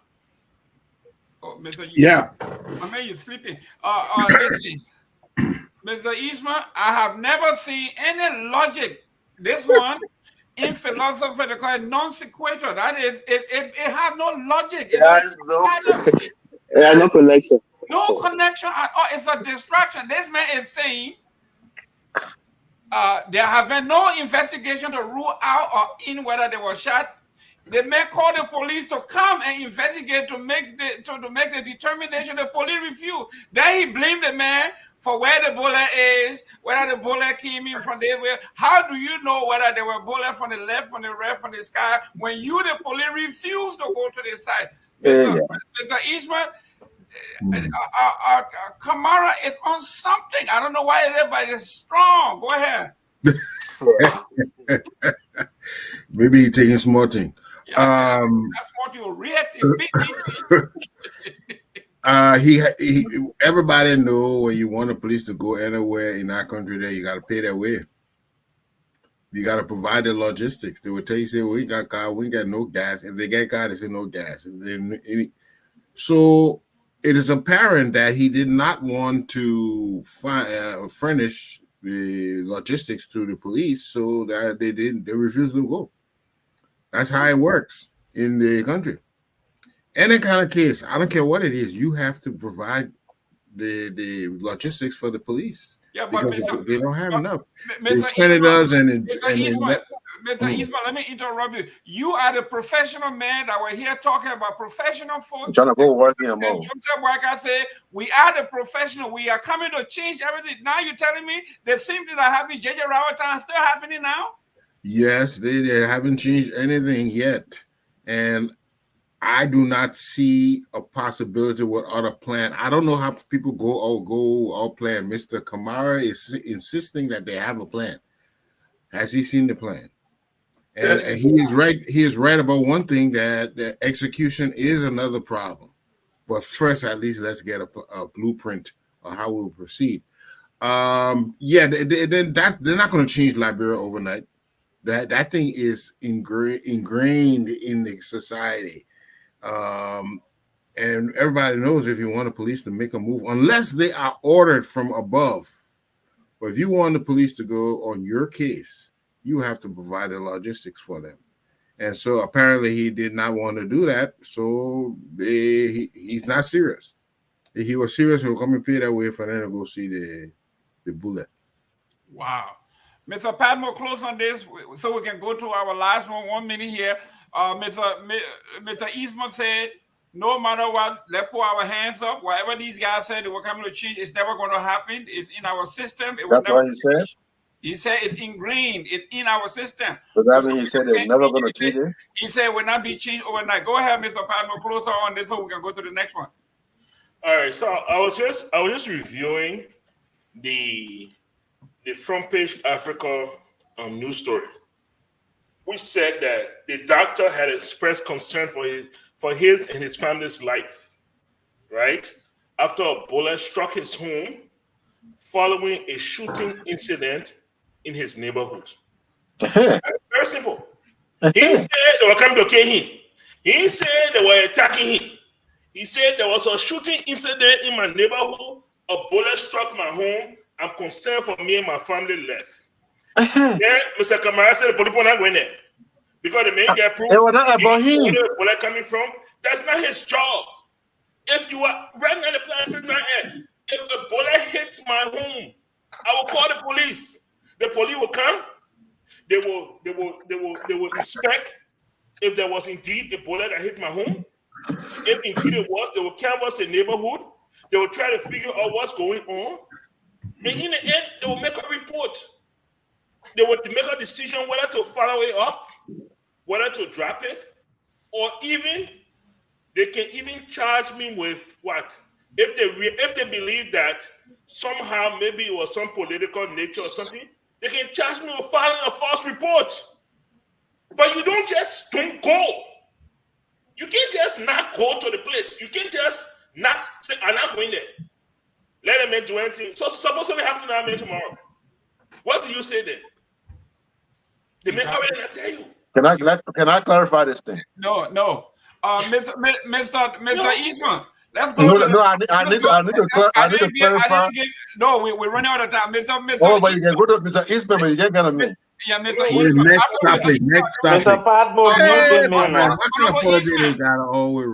Honorable Eastman. Yeah. Our last point here, very important, the obscene disparity of legislative compensation.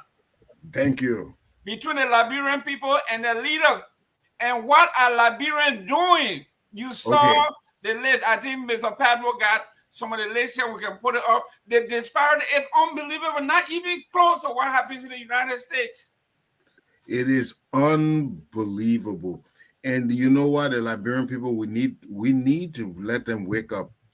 How can these people, most of the budget going in their pocket of the whole country, how can you pay people $200,000, $100,000, and then the doctor, then they don't even hardly getting $1,000? No, Mr. Eastman, Joseph Barker said he made $345,000 in 1 year when he was vice president. Not even now, but when he was vice president. And they're holding the country hostage. They are the new oppressors. Because they know very well that salary is not justified. Oh, they say, well, they have this expense, they have that. You have this expense, they have. But what about the country that doesn't have drainage? What about the school, during the schools that they don't have chairs to sit down? What about the hospitals and the patients who don't have medicine? And you want to tell me your expenses are more important than them? These people are oppressors. All of them are oppressors, and they're holding the Liberia's future hostage. And if we do not change this, Liberia will never go anywhere, because the things they're supposed to be doing, they are not going to do it. They are more interested in their bellies. It's apparent by how they compensate themselves. Nothing is going to change. You cannot fill a bucket if it has a big hole in it. I'm always preaching. There are certain things that have to be fixed. And one of the things is you have to have commensurate salary dispensation. Are they doing that the country has to suffer because they have to ride big cars? We give them cars, then we buy them gas. Every $45,000 car every 3 or more years. Then we put, on top of it, we buy them. I was listening to a program. Do you know how much money in gas slips those guys get? Thousands of dollars. How can this be justified? And then we're paying them more than anybody else. We pay them more, way 4, 5, 10 times more than a doctor making money. Then we will buy them. Then we will get an allowance to go back to visit their constituents. Then we'll get them money to carry out projects. What projects? Approved projects? If they put our money in the pocket, who is it accounted for? We are in a state, a highway robber. We are being consumed by selfish vultures. And if we don't call them to book, we just might as well forget about development. This is the only way we get development. When we telling these leaders that you cannot do what you want to do to us, or you will have better consequences. But as long as we're going to sit down and allow this to happen, we're not going to see development. Great. Ladies and gentlemen, you got a number on the screen, 772-940-2871, and the code is 791-403-. And you can call, and we'll take your call, and you can express your opinion. Mr. Kamara, yes, I know you don't like me to come to you because this is very hard. On a George, we have 80% of the total budget going to self-expense and all of that, and we cried, and then Joseph Waka came in and improved it by going to 93%. Now we have no money to do anything. Yeah. What can we do, Mr. Kamara? Can you tell Joseph Waka we need to cut salaries? What can we do to save our people? By the way, it's 791-403 pound, not 403 dash. Go. Pound. Go ahead. The pound is there. What are you talking about, Mr. Kamara? The pound there, not that. No, I misspoke, he said. Go ahead, Mr. Kamara. Okay, so looking at the screen, and the one on the screen is correct. Go ahead, Mr. Kamara. Don't waste our time by laughing. Go ahead, straight to the point. No, I'm not wasting your time. You just try to find a way to throw me off. Okay? Now, listen, I will clarify this thing before I actually make my point. All right? Okay, I'll come back to you. You made it seem like somebody shot at Dr. Dewanya. I'm trying to tell you, the police got work to do. They know that it was not about him. They already knew that. All right? So they were not going to leave their serious issues and go to a man who only found a bullet in a yard. Because they knew where the bullet came from. It didn't come from him. It didn't come from a yard. Okay, so to this question, to this thing you're talking here, my brother, I don't know how long to tell you. To tell you the truth, the thing is in the Liberian people court. They're in their hand. If they sit down, they're not hungry enough. But to see somebody taking $10,000 a year just to go visit you, even though the purpose of paying him an extra $8,000 in net pay is for him to work for you. But then again, $8,000 net. But for him to work for you again, they got to also compensate him to work for you with another $10,000 per year. For him to work for you again, they got to give him several $1,000 in gas slip. For him to work for you, they give him $150,000. He can manage it. He can design development in your area, even though you got development superintendent. You got superintendent, you got mayor, you got all of that. But the man sitting in Capitol Hill will determine what happened to you in Banga. And you sit down, just sit down. Thank you. Great. Mr. Morris, my own CDC man, Jay Fonati Kofa budget is like $1.23 million. My Bassa girl, Nyobli Kangas, the protein offer, I think she got close to almost $2 million when you add perks and everything else. And yet and still they're saying we cut our pay. That's what she said. I have reduced their salary. I have reduced their pay. Can you imagine somebody making almost $2 million in the Republic of Liberia and a regular person making $45, $75, $75, $100 a month? What can we do as Liberians? What can the Liberians do? Mr. Gamer, I can imagine it. And it's our current reality in our country.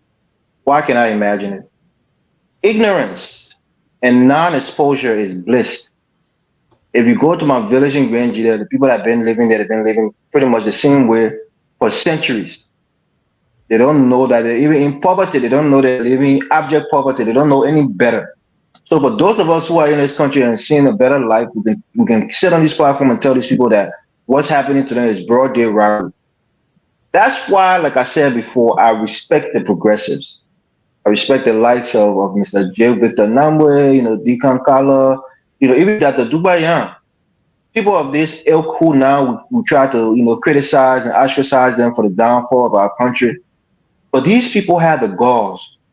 They have the testicular fortitude to go out there and put their lives on the line. What they were learning from LU, to governize themselves, to mobilize themselves to the interior part of our country. To tell these people the conditions you're living in is not conducive for your well-being. And as such, you need to put people there. You need to put people who will serve your interests. These people were doing that. The so-called militant soup on LU right now, what are they doing? Sitting there going to stop, elected officials from coming on the campus? Are they sensitizing the people to let them know that they're living in abject poverty? And these are these groups of people who are living on the hog and eating off their backs. They're not doing it. So just like Mr. Kamara said, it's in your hands. I said it before. People got a little upset. Some of us who got lucky and came to the country, we're okay. We okay. We can eat every day. We can rock out. We can put gas in. Okay, we're not living the millionaire lifestyle, but we're fine. What about you? Who you think gonna change your life for you? You expecting us to come back to Liberia to change it? You're there. You're the one living in the misery every day. You have to stand up. And for those people who don't even know they're living in misery, those who are educated have to go and tell them this condition that you're in is abysmal, is abhorrent, and as such, you have to protest for your rights. You have to protest for better. The vast majority of people don't live in Monrovia. They live in the interior. Most of them are uneducated. They went to school, maybe they stop the 10th grade or 6th grade and drop out. So they're not educated on the civic issues to understand that they're being mistreated. So what are we doing on this platform? We're just talking to these people who are only going to hear it, but the people who are really, really suffering from the mismanagement are never going to hear it or even have a cognitive understanding of what's really going on with them and how their life is being destroyed right before their eyes. They may live up to 40 years, never see the city of Monrovia, never see light, never see toilet, and they will die in that poverty. And the children will go through the same thing and they will die in that same poverty. And nobody is there to fight for them. So what are we going to do? This is our current country, and these guys are taking advantage of the people's ignorance. And that's where we are right now. I'll leave it there for now. It's frustrating, really. Mr. Padmore, here we are. We have the public awareness going. Even Alio Kamara is upset, or at least he pretends to be upset here. He's not saying anything on the ground. But here we are. What we, as people who are enlightened, like Mr. Elvis Morris said, we are blessed to be here. We have everything. What is it that we can do, and we should begin, not just in the future, but what can we do to spearhead the change that we want in Liberia? So here's the thing here. And people might think this is political, but it's actually the process. We have a Senate pro temp that is known as Rescue Mother. In recent days, it has been revealed that she has even more access to Joseph Boyka than Jeremiah Kuhn. Okay? Yeah, this is somebody who basically helps to put forth a budget. This is somebody, if Yomli Kanga Lawrence wanted to decrease the legislative incentives tomorrow, she could do it. Because she will have the backing of the Liberian people. She could put it on the floor Tuesday and say, look, we are going to slash our budget. And we are going to move that money directly into the flood issues. And she will be one of the most popular people. But will she do it? No. You think that money that coming as small money? You can't see money like that before? Pro-tem money, they're not small money. And there is no accountability. No accountability. There will be no audit. There's no accountability.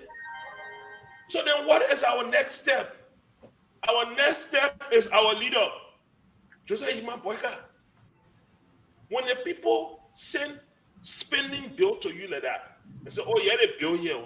Tell them, say, I'm not signing it.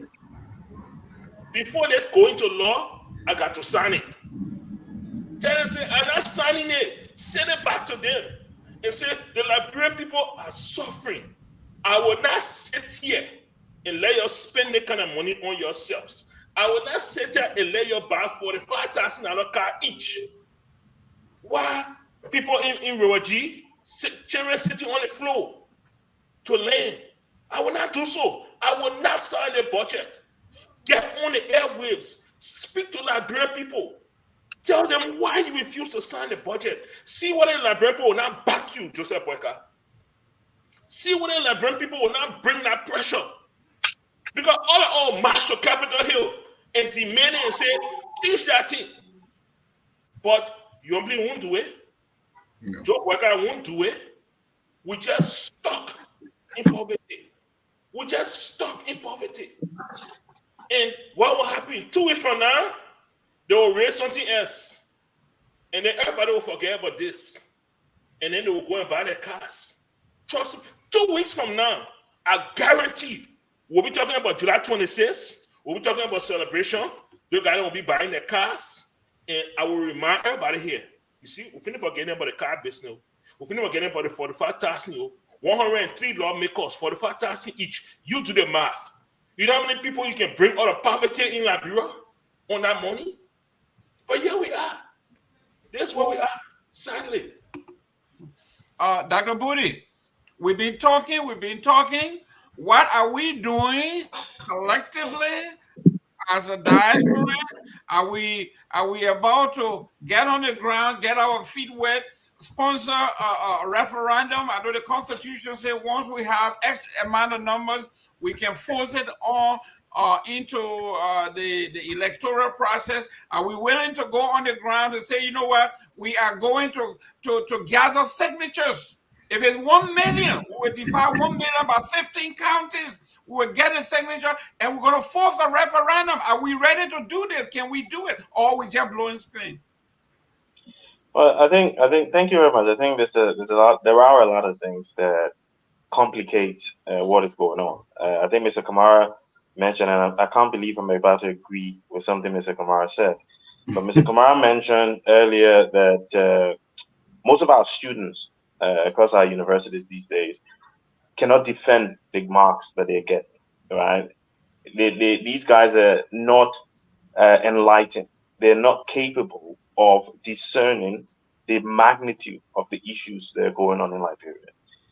The other problem we have is for us in the diaspora, whether we want to admit it or not, we can shout as much as we want to shout.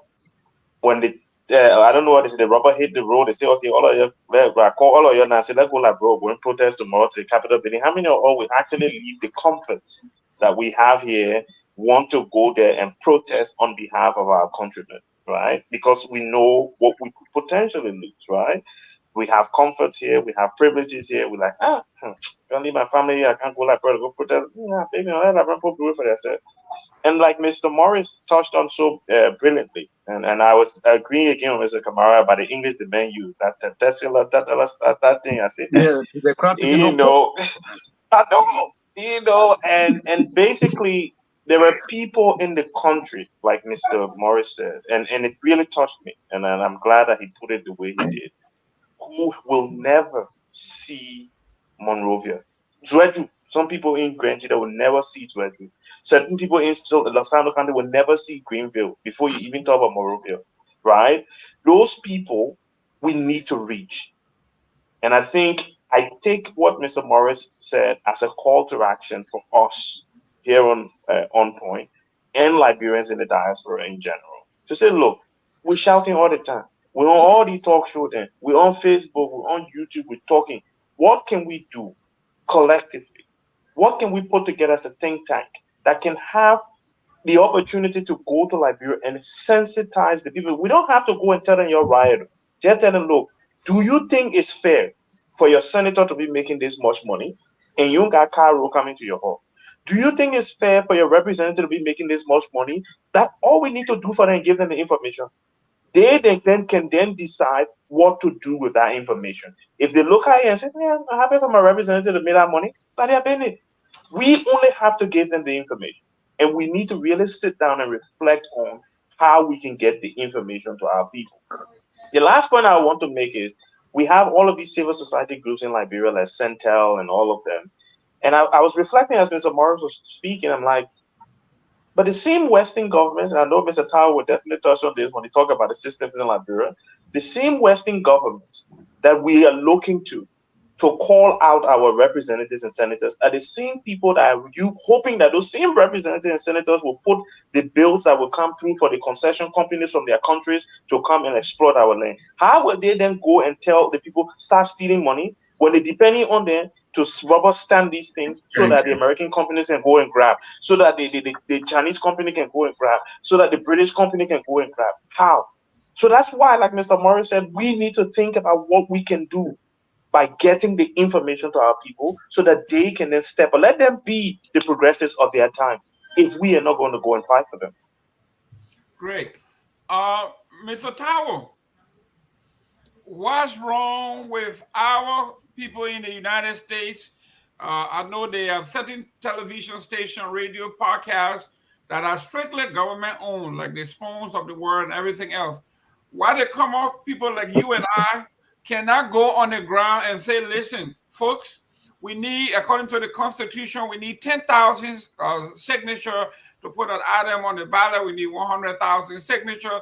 Can we go from county to county to get this? I know, like Mr. Dr. Booty said, once you talk to the folks and tell them, like Kamara said, once you educate the folks and put a ball in their court and say, all you got to do is sign this referendum, sign this petition.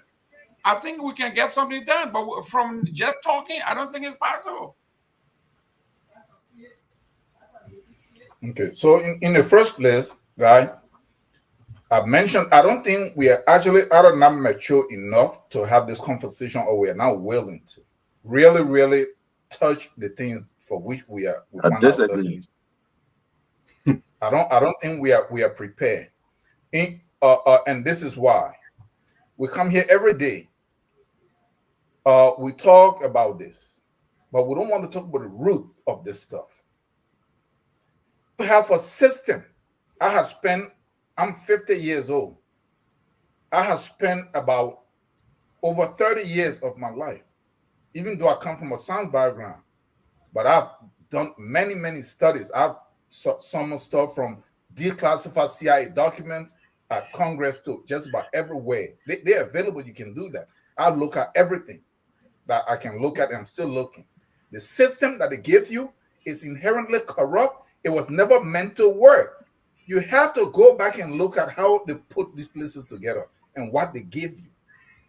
Because we want to be here and blame the people in Liberia. Nobody in Zwedru need to come to Monrovia. That is not their problem. Nobody in Zwedru need to come to or in two zones need to come to Zwedru. That is not their problem. You could the people that are in America, which is the Liberian or the so-called educated group, connive with people to come in and set up a system. You're saying that the people don't understand. Yes, they don't understand because the system is corrupt. It cannot be understood. You have a system where people set their own salary. People that are supposed to work for you decide what they're going to pay themselves. You have a government structure like that. And you're saying that the people are responsible. How? What are they supposed to do? What? Go, you're saying that you don't want force, but they should speak. They have been speaking. I've lived in Monrovia for a whole year. They talk, but it's not going to do anything. May his soul rest in peace. One of my uncle in 2010-11, he made a statement. He said, you see the crooks that are ending up after this war in that Congress, the Prince Johnson, the Edwin Snow, that he was naming him the Ellis Tyler. He said that you will need force to remove them. And from what I'm looking at now, he was right. But whatever means necessary, I know somebody mentioned on the show that cool, whatever it is, but it's force. It is not no, you go collect petition and you bring it. You're saying, oh, the president is limited. That president, the president, whether or black out, whatever, they're limited because of how the stuff is set up. If you don't scratch their back, they don't scratch your back. If you bring something, they kill it in the house. This is the kind of structure that they have. But then, to my point here, we are here championing our international partner. I've been saying, you don't have no freaking partners. These guys are predators. What is the Chinese? What is the American? You're putting music in the background.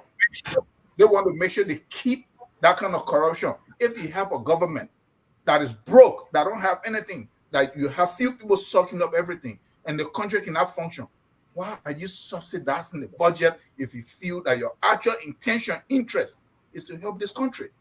What solve that problem quickly? Stop subsidizing the budget. Let the thing collapse. Let the people rise up. Once they can see that it's collapsing and they're going to be in danger, guess what? They're going to make some hard decisions. But you're saying it's thinking in a different way. So what do you disagree with? Thank you. Huh? You don't disagree with anything here because what you are saying is we're saying that the people should rise up. You're just using a different formula to get the people to rise up. Your formula. He's calling for force, which is violence, which I don't think we should condone. They don't want force. So your formula is the one that will make the people to suffer, and when people suffer to a certain degree, they get to the point where they're totally disoriented. They're in their mindset, and their action can be dangerous. Well, what I'm saying to you is they constant blame. They constant blame on others. The West, the system the West brought. This is a laziness. This is a style of laziness. It's an insult to our people. You saying we're too stupid to understand the system. When you say that people don't understand the system, I mean, I'm not talking about. Let's forget academia. Let's just have common sense.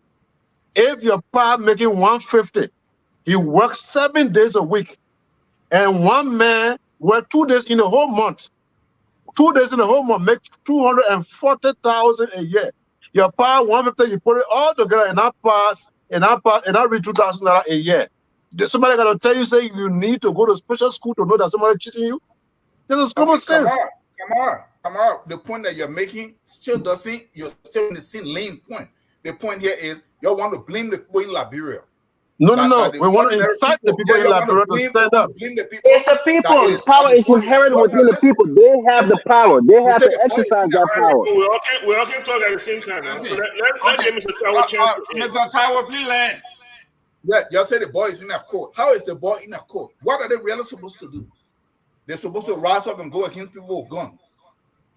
They're supposed to rise up and go against. Yeah, you are a lazy man. You just get a muscle for that. You're a very lazy man. Okay. But Mr. Tao, I think Mr. Booty said it that we need to conscientize the people. I think Morris as well. He said we need to go in the same way they went in the interior and they say, look, those people in Monrovia cheating you, they call people so. And how they need to go now? Say the legislature, that kangaroo. So guess what? legislature. I agree with that, right? But after you say it, what will be the action? Whatever you say, however way you handle it, this is the point I'm coming to. From what is going on with the entrenched criminals that are in the government and they're doing all this stuff, at the end of the day, it will come to like the 1980 or the 1990 or 1989. Because the guys are going to be unwilling to change and foes. That is what I'm so when we mention it, and then we say, oh, but we don't want for it to be violent, yet nobody wants it to be that. But once you conscientize the people, however way you want to put it, what solve that problem, those guys will have to be, the system have to be changed by force. It's not going to be willing. No, because right now there's no resistance. All we need is a little resistance to change behavior. Thank you, guys. Thank you. We have exhausted this. I want to tell you this. And the U.S. should stop funding or subsidizing that budget. Let them pull their money. The money is not needed. Let that rough function on its own. And if it can't work, let the people be held responsible. Hold their money. Great. Ladies and gentlemen, when I was a kid, 1977, there were men, young men, going from village to village, sensitizing us and telling us that the system has to be changed. And at the time, 1977, a 16-year-old vibrant at the Boston High School, we decided, listen, I am going to take part of this. Guess who was my recruiter? His name was Decay. The guy who made me to believe in Bacchus Mafia and say, you go out there and make sure that change comes. It is still possible that the Michael Patmos of the world, the Jimmy Eastmans of the world, the Eric Morrisons of the world, the Dr. Booties of the world, the Towers of the world, we can go back to these people and say, what is happening here? You thought 1978, 1979 were bad. Look at the comparison. We need change. And we, like Dr. Malcolm X and everybody else, Dr. Martin Luther King said, we are going to challenge the process. We are going to, like Bacchus Mafia said, let's try the system. The laws are on the books. We need multi-democracy, and that's what the Constitution said, and we're going to hold them to it. He didn't tell us when they came to recruit us that you take a gun and go kill people. He didn't do that. He said, let's try the process through the papers. And that's what got people excited. We can go now and do the same thing and show this. It doesn't matter where in Liberia you go. If you show the $2 million that the pro-tem is making, and you show why his mother or father is making that $45 in Liberia, in Monrovia, Buchanan somewhere, as a janitor, and you say, if you think this is a disparity, if you think this is unfair, sign here. Let them put this on a referendum. People will do it in draw. We don't have to fight. We don't have to kill anybody. Use the system. Mr. Michael Palmer, we out of time. Take us out closing. 2 minutes. Let's go. Okay, who do you want to? You want me to close first? Oh no! I forgot you left. Let me start with the man from across the ocean. I know he's in Nigeria. He's later. Dr. Fidel Booty, tell us. Close in your closing. What can we do? Because we are not going to leave this topic. We're not. Michael Palmer agreed at some point we're going to drop it. We have made a commitment on here that we are not going to drop it. Every Sunday, we will end with this topic. No matter how many other issues we got to discuss, we are going to discuss it until something happens. Dr. Booty, your closing. Thank you very much, gentlemen. I think tonight we've been very good. I think Mr. Kamara has been more restrained tonight and not interrupting everyone, which is also a good thing. Unfortunately, as soon as I give my closing, I'll come off because we've gone over time. But look, taking Mr. Partner's point, right, and Mr. Morris's point as well, what we need to do, and I like the fact that Mr. Partner has the Kenyan flag. It's not gone unnoticed on his profile. We've seen what happened in Kenya recently. Right? We've seen the people stand up and say, no, you cannot put more taxes on us, right, and burden us, right? We don't agree with this. And they went out there, they got their voices heard. Unfortunately, when these things happen, there are some unscrupulous individuals who, well, shake a little trees from time to time. And I know you guys live in America. I think there's something that talks about, the tree of the patriot blood will flow, what kind of thing your guy can say there, but basically it means when you won't shake the tree, some people will fall down. Not everybody will stand up, right? One or two people, they will beat in their head with head. Some of them will go to hospital, whatever. We need to stop just talking on here like Mr. Morris said. We need to sensitize our people. My people, y'all look at it here. How much the people making? How much you making? What do you think about it? And then leave it to them. If they need advice from, oh, how can we do this? Oh, y'all go sit down in front of the Capitol building. All of you follow the play. You just sit down there. Say you can't come to well until you change the thing here. Right? You ain't gotta go be nobody. You ain't gotta burn somebody's house down. You ain't gotta take on. You can sit in and sit. If 100,000, 200,000 Liberians from across the country came in to Monrovia and said, look, we will sit in at the Capitol building until these people can slash all these nonsensical incentives that they're giving themselves. Mr. Barrett, I threw my own P word in there too. You know, it will help. So there are ways we can do this without violence. And I think we need to, like Mr. Patmo said, and I hope he does, we need to hold ourselves accountable. That we don't just talk about it and let it go. We have to come back to it because that's our country. We all, everyone in here, love this country. All of us. That's why we give up our time every Sunday, and some of you during the week as well. So I beg you, my people, thank you very much for the show, and hopefully by the grace of God, we'll see you next Sunday, and have a good evening, everyone. Thank you very much for your time, Dr. Mr. Tao. Yeah, you know, it's really strange that everybody thinks that you can just go ahead and sensitize people, and then they will just sit. And Dr. Booty say that he agreed with these people. Why everybody's playing around that they either missing or they don't want to really mention is that it's only false. If you want to mention Kenya, I have friends in Kenya that I went to school with, and I followed this stuff. It was not just them coming there and sitting down. They sat there all this time. Nothing happened. It was when they started taking action. It was when they started taking action, even at that. Nothing happened until they started taking over the Parliament building. And they started pretty much grabbing representatives and senators. That is when they started screaming and calling the president. That is when Roto now, who went defiant, had to come now and start to retract stuff.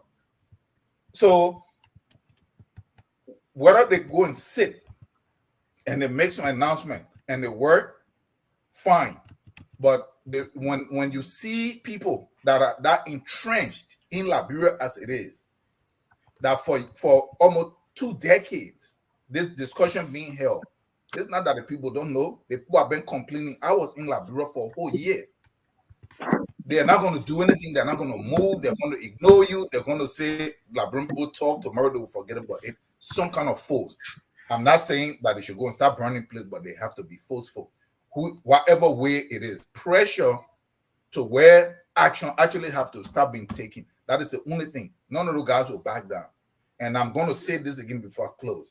I call on the so-called international community. I call on the China Union, whatever. Stop subsidizing the budget of these criminals. Because the money that's supposed to go to the country, it is what they're paying themselves. And then what's supposed to be used for development, you are giving it. And then in the end, you get Wologisi Mountain, you get Putu Mountain, you get all of these places. This is our problem. It is not that they don't know. Why would US and USAID be sponsoring guys that are making more money than their senators and their representatives? Is it that because they care about Liberia so much? There are millions of people that are homeless here. Let them bring the money and use it. Let Liberia deal with own problem. We don't need that money. They're going to corrupt the system. Thank you very much. Mr. Kamara, we got 2 major issues, 2 major instruments to our disposal that we need to educate our folks on. If we can't do it nationally, our constitution calls for recall. If my representative in Grand Bassa County District 1 is not doing what I want him to do, all it takes, according to our constitution, is 10,000 signatures to have him recall. We have never tried that. Can that be one of the instruments that this particular platform on here, we on here, begin to try and test the system? And your closing. It's always good to try the system, Mr. Gimmon. It's not going to work. What Liberia need is the Sudan scenario. What Liberia need is the Kenya scenario. Let me tell you, if Liberians are always afraid to die, then they should be willing to stay poor forever. There's no revolution without bloodshed. You understand what I'm saying? I'm not calling for bloodshed. That's not what I'm saying. All that don't be scared. Don't be scared. other thing you're talking, the senators, the representatives are the same people who have the power to take a petition to the floor. You can go around and get 300 signatures. They not allow you in the building. You're just wasting your time. Those people have significant power. And people overlook it and they enjoy it. They use it to their advantage because a lot of people look at the president straight. Only the president.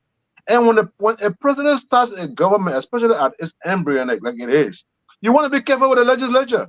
They will strangle all of your project, all of your vision, all of your agenda. Sometimes you have no choice than play in their hand. The president that I know will be on your side. He's not going to make a comment, but he's not going to go against you. I challenge anybody. If the people rise against the House of Legislature, you will never see AFL there. I bet anyone. And the only person who can order the AFL will be the president. So look, listen, the whole argument all the time that my brother make the West, the West, the West, the West. I think this is just laziness to the core. Other countries were colonized, even the particular America that we're dealing with today, were colonized, they were brutalized, they were murdered by the British. They came and turned everything around, became more powerful than the British. South Africa was colonized by apartheid. They have the second largest economy in the world, in Africa, and the most structured government in Africa, despite all of the crime rate. That is not true. That is not true.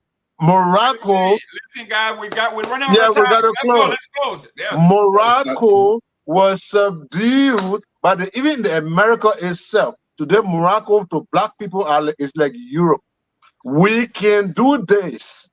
We have brains. We go to the same schools they go to. If we spend our time blaming other people every day, but we live our life corrupting, stealing our own from our own people, killing our own people using magical poisons, doing all kinds of stuff to ourselves, and enslaving our relative children that live with us in urban centers, and we still blaming the white people. This is nonsense. This is shared nonsense. Let's leave it alone. Let us pick up our own law. Take your own law and carry it. By this time, thank you.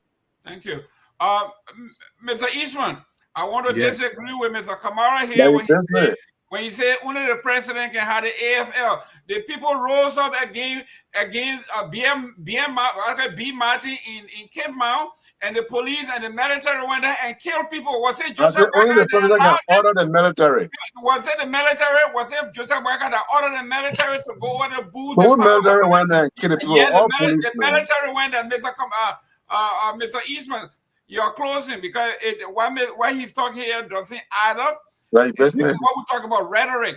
We saw the army were out there backing up the police. It was the president that called the army to kill people. In fact, there's a newspaper article. The army was already assigned there by John Weir. They were already there. There you go. The army killed somebody on your administration, and you say, Joe, we are saying but I said they were already assigned there. Mr. Eastman, go ahead. The government should have taken them out of there if that was true. Go ahead, Mr. Eastman. You know, when you're really ready to change people or person, you have to go to the core of that person, the person's beliefs, what the person espouses as his faith, and all of that. You can't just superficially change him, and it will be. If we even remove those people who are right now in the legislature without teaching to be against greed, without teaching that corruption and bribery it will hold us down, we will have the same thing. We have to also, with all these changes we're trying to bring about, we have to change the mind of our people. I don't see nobody talking to the little children. Do you know little children want to aspire to be senators? And he said, why? So I can get money. That's how they view it. We have to teach that these things are wrong. We have to teach that bribing and taking a something will keep the country down. We have to focus on the youth. We're not doing that. And I agree that there's some actions that we can take to try to get these guys to come to reason. But are we working on our youth for the generations to come? Because they are going to imitate what they see. That's how it always happens. So you have to teach them that these things you are seeing are ills in society, and you should not practice it. I think one of the greatest dangers we have is the lack of education our children are receiving, and the type of education they're receiving, if they receive any. We have to teach virtue. We have to teach morals. We have to get them to understand that we can do better. This is not the way of life. And then we can still go behind those guys and get them to come to book that they should not exploit us the way they are exploiting us. I'm not speaking of people today. Mr. Padmo, check us out. But I get my closing, Mr. Agreement. I'm sorry, Mr. Morris. Let me go quick. Let us not forget, our revolution was incomplete. It was hijacked. We didn't have a full revolution in Liberia, conscientizing our people. Dole came in and seized that revolution and flipped it into something else that turned to a dictatorship. So most countries that went through revolution, like the Ghana and other countries that went through, social revolution, we didn't go through ours. We didn't go through it. So to this point in our history, we still haven't flipped and gained full democracy for the people, and thereby we're sitting here, talking about how, we got to do things by force, we got to do things by violence. The reality is going to lead to another war. It's going to lead to another wave of killing. Violence, when you talk about revolution, violence is sometimes necessary, but you have to have an arrowhead. You have to have a direction where you're leading. It can be a cut head chicken kind of revolution. Who are those that's raising that's leading us right now? Where's the Bacchus Matthews? Where are the Deacon College today? Some people are not natural leaders. Some of us we get talk. But are we brave enough to put on the suit and go out there and put our lives on the line? Probably not. So some people need somebody they can follow. Some people need people who can galvanize them and inspire them. And right now we're lacking in that. So for Mr.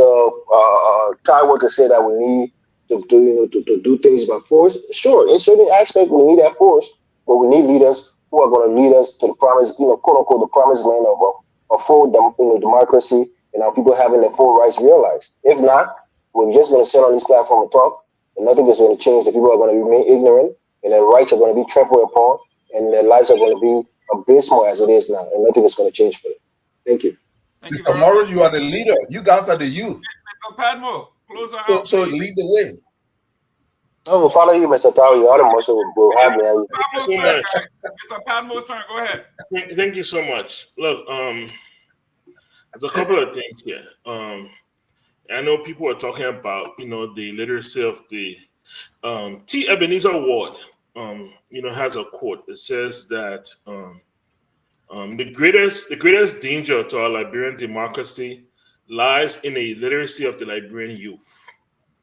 T. Ebenezer Ward died in 1973. This is not something new that we're dealing with. For many years, we didn't know how much our senators and our representatives made. Every time we tried to challenge them, according to them, they couldn't tell us what their salaries were because they were afraid of armed robbers. When Senator Darius Dillon ran for the Senate the first time, he promised the Liberian people that once I get there, my first check, I will tell you how much people are paying us. That's how we know today how much senators are paid, or have some sort of idea. Okay? We can challenge the system, and we can drive people to challenge the system. There are people out there who can do so. So it's not impossible. We just have to be intentional and have to be focused about it. Even people that are in the legislature today, we can use them to challenge the system. Like I said, we just have to be focused about it, and we have to be intentional. With that being said, we have to do that part. They're not going to do it for us. So we have to identify these people that can do that thing, and we have to place the burden and the pressure on them. to get it done. We call legislators. There's a process to that. Not because you won, it means that you are seated in that position for 6 years or 9 years. You can be recalled by the people of Liberia. Let's start recalling 1 or 2 of these people, and let's see if everybody else don't start listening. They will listen. They will listen. It's there.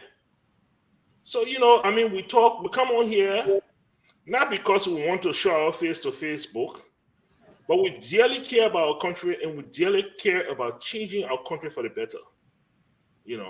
And whatever that takes, we should be up to the challenge. And that's why I would like to encourage everybody today, all of our panelists, all of our people following us. Everybody is not going to be a militant. Everybody is not going to be a patriot. Everybody is not going to be a revolutionist. But wherever you find yourself, just do something. Do something. Don't just sit there. Do something. Thank you guys so much. Go ahead, Mr. Eastman. Thank you very much, ladies and gentlemen, for tuning in. Stay tuned. Mr. Dennis Giles, I will see you, has a great show coming up next. You don't want to miss it. Until next time, Sunday, it is 4 o'clock on the East Coast.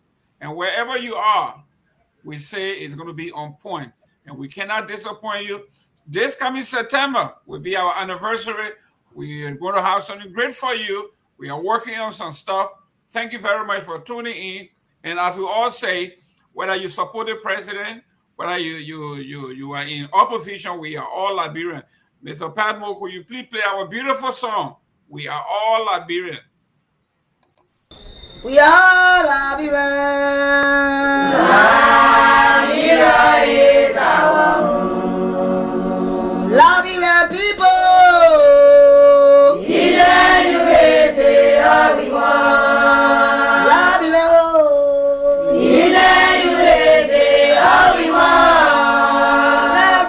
Liberia.